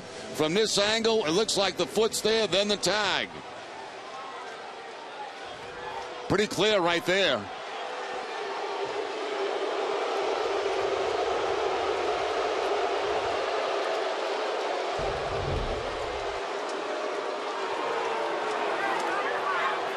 New battery entirely for the Red Sox as we head to the ninth, and a bunt bid here by Jennings as Uehara throws him out at first base. So Koji Uehara on one pitch has one out in the ninth inning as he comes in here with the Red Sox trailing by a run. Want to keep it right where it is. His 49th appearance, 2-0 with a 1.55 earned run average. 9 out of 12 in save opportunities. 66 Ks to 8 walks. Their opponent sitting at 159 against Uehara. Don, there were a couple of opportunities for the Red Sox that inning, and of course the greatest one was the last one where it looked like Nava was safe, but Nava was also involved in another base running play. And it was a play where there was a long fly ball, a questionable fly ball, and usually when you have one out in the inning, you play this halfway because you're already in scoring position, but you see Nava's going back towards second base, and he can't score from there. And they had to hold them up at third base. That's normally the way you would play it if there was nobody out in the inning. You'd be going back, and if there is a catch, you tag up and make sure you get to third. So really two opportunities to score that run that they did not in the inning, as it turns out. But it also appears that Nava was safe at the plate. It sure does. And Jerry Meals missed it. 1-2 pitch. Longoria strikes out. 2 down in the ninth.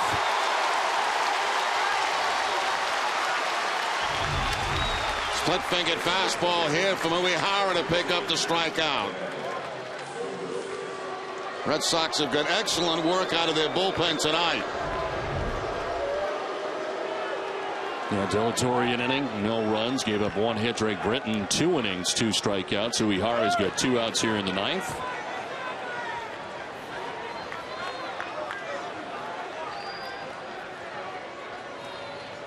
That is 10 strikeouts for Red Sox pitching in the game. Here's Ben Zobrist. And he'll take a pitch up high for ball 1. I'll tell you another thing. When you looked at the umpire in that play, he didn't have a very good position at all to make that call the way because of the positioning of Nava and the catcher. He was looking over the shoulder, it looked like, of Molina. Here's a pop-up that sends Snyder back to make the catch that ends the inning. We head to the bottom of the ninth. Top of the Red Sox order will lead it off.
To the bottom of the ninth inning.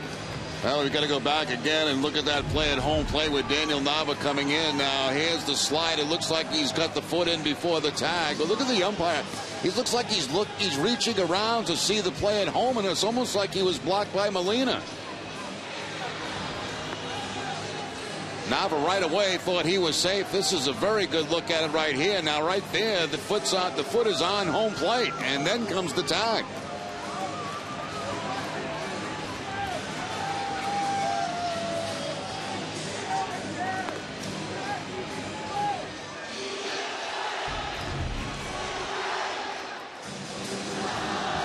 So a one-run game, and the Rays bring on their closer, Fernando Rodney, who's had a very tough season against the Red Sox so far this year. His 45th appearance overall, 3-2, the 4.01 earned run average. He's 25 out of 30 in save opportunities on the year. A lot of walks for him, 27 walks on the year to 58 Ks, and opponents hitting at 208. Against Boston this season, he's 0-1 with a save, but a 12.27 earned run average against Boston so far this year. Blew only 2 saves and 50 chances all of last year.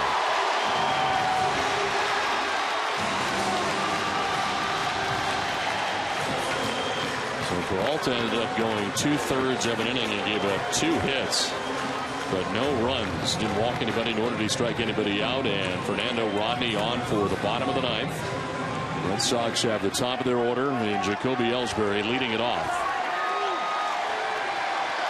0 for 3. He's grounded out twice to second, once to third.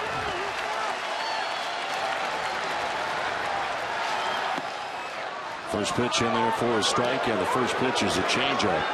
Fernando Rodney really known for 2 pitches, his fastball and his changeup. And there's a large amount of speed in between.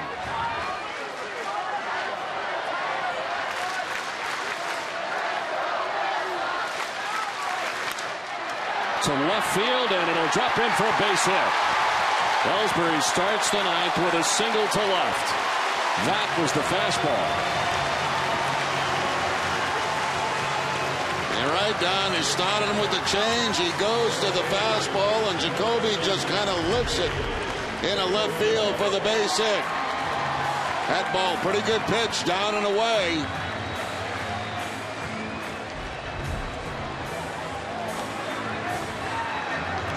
Lead runner on for the Red Sox in the ninth inning. Shane Victorino, 0 for 3 in the game. He is grounded out, fouled out, and flied out to center. See if Victorino will be asked to bunt here in this 2-1 ball game.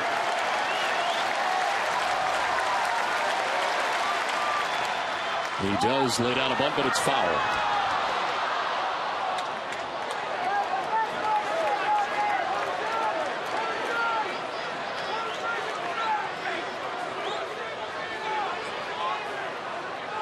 Not sure what Victorino is arguing about.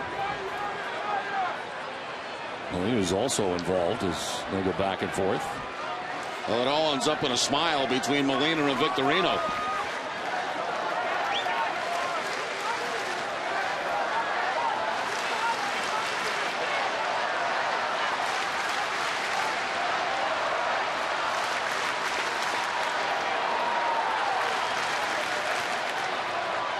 Victorino pops it up foul, and it is 0-2, unable to get the bunt down in 2 tries. That's a tough bunt, pitch to bunt right there. Inside fastball. Victorino almost stepped out of the way and then tried to bunt it.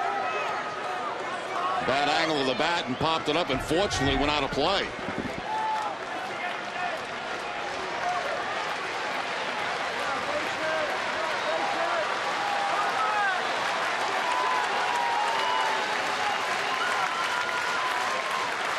Swinging away, it's a little pop-up that is going to be caught by Ben Zobrist. Tried to turn it into 2 and almost threw it away. He was not going to get Ellsbury at first base and almost fired it away after he makes the catch for the first out of the inning.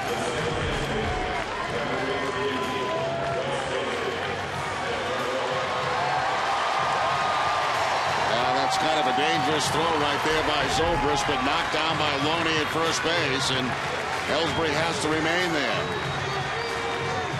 Now the question is, do you run Ellsbury in this situation to try to get him in a scoring position?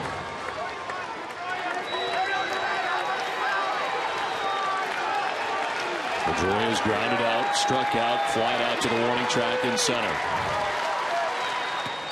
Almost got away. Molina to the backhand to secure that.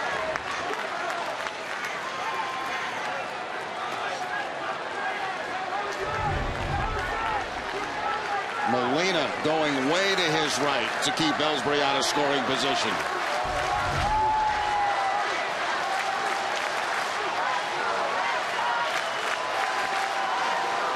Ellsbury takes off. The pitch is a strike, and the throw is going to be late. Not even close. Stolen base for Jacoby Ellsbury into scoring position, representing the tying run with one out. Ellsbury had pretty much a walking lead at first base, and then the very slow delivery to home plate. Never stopped, never made Ellsbury stop at first base.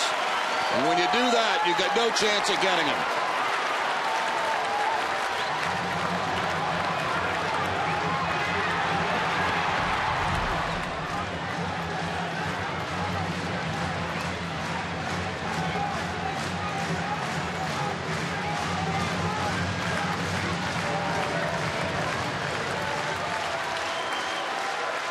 First place on the line here with one out in the ninth inning. Red Sox with a half-game lead over the Rays. Pedroia will take the ball, and it is 2-0. Change up that time, a high change up from Rodney. Actually, the pitch before would be called a strike, so it is 2-1 to Dustin Pedroia, who is 0 for 3 in his career against Rodney.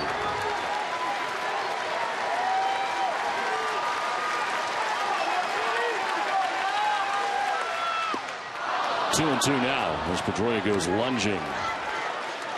That's that nasty changeup from Rodney down out of the strike zone, and the off-balance swing by Pedroia.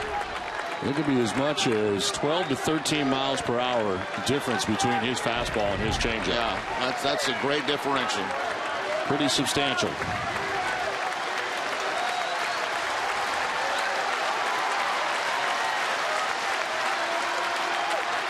Pedroia stays alive.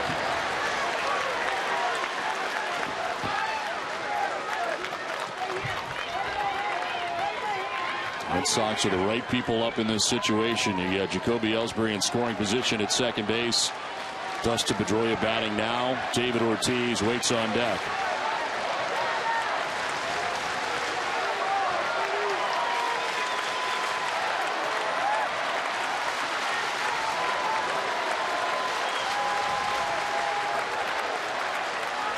Pedroia fouls it off. Fastball, it was high. 98 on the last fastball.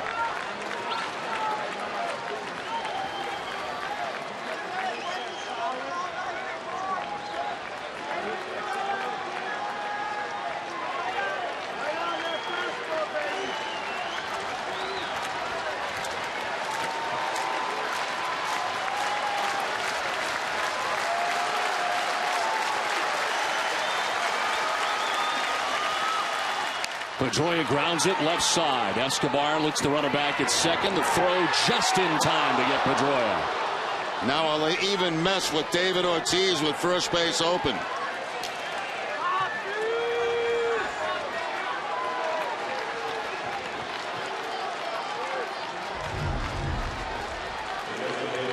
There's the ground ball by Pedroia. The nice play by Escobar. Good strong throw to get him.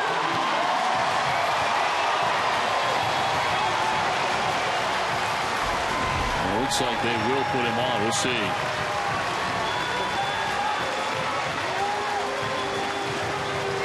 Yeah, they are. They're going to put him on.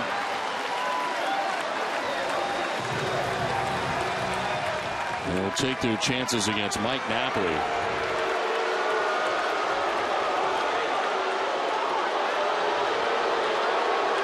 Joe Madden is not going to let David Ortiz beat him.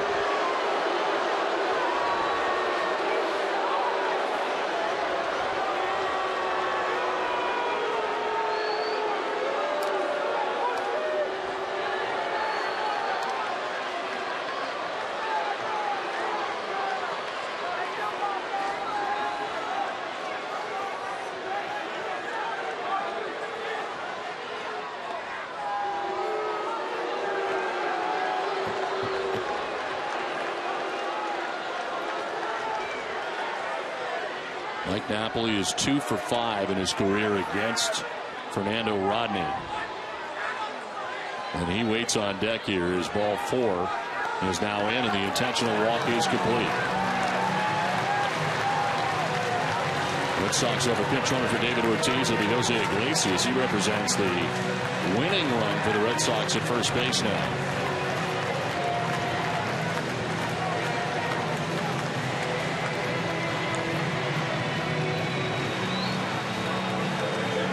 So that is a night for David Ortiz.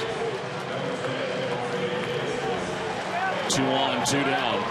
Mike Napoli batting for the first time tonight against somebody other than David Price. Against Price, and grounded out and struck out twice.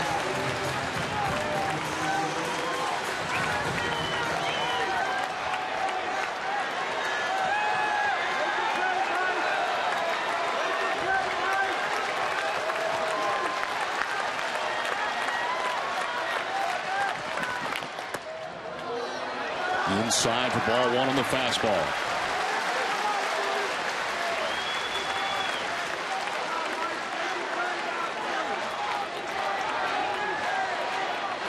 Rodney has been better. 16 save opportunities since May the 27th.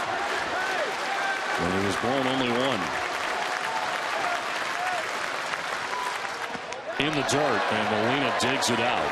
2-0. Well, Molina with a nice backhanded play right there and a fastball in the dirt. That would have been 2 men in scoring position. Actually didn't backhand it. He just played it on a bounce.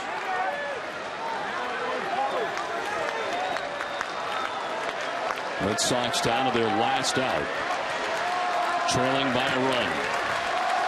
Tying run at second and Ellsbury. Winning run at first and Iglesias. Napoli gets tied up on a pitch running in at 98 miles an hour. 2-1.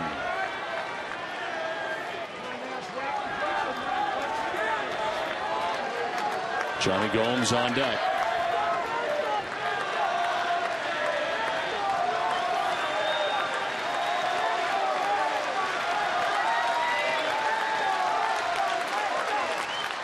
Napoli with a big swing and a miss right in his wheelhouse, but at 98 miles an hour and by him.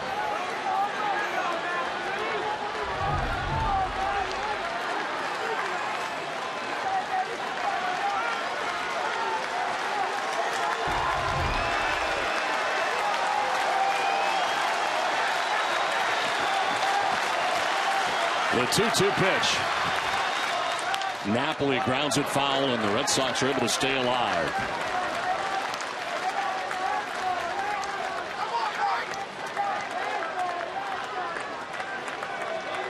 .21 pitches so far for Rodney, 13 for strikes.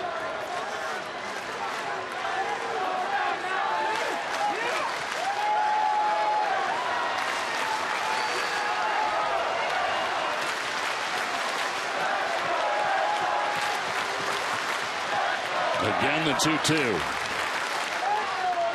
This one will get to the backstop. Ellsbury to third base, Iglesias to second. Now the winning run is in scoring position as Rodney bounces it to the backstop. That's a couple in this at bat to Napoli that Molina has had to save. He just saved one. He tried to backhand that one. It goes right through the 5-hole.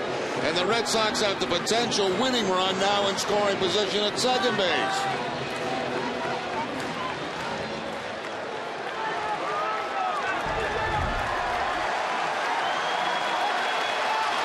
Three balls, 2 strikes, 2 down. Bottom of the 9th inning.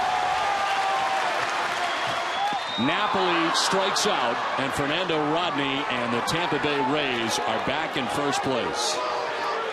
Some drama in the 9th. For that matter, some drama in the 8th. But in the end, the Tampa Bay Rays hold on and win 2-1. And Tom Caron for the Red Sox, a very frustrating night at Fenway, especially where it appeared they scored in the 8th.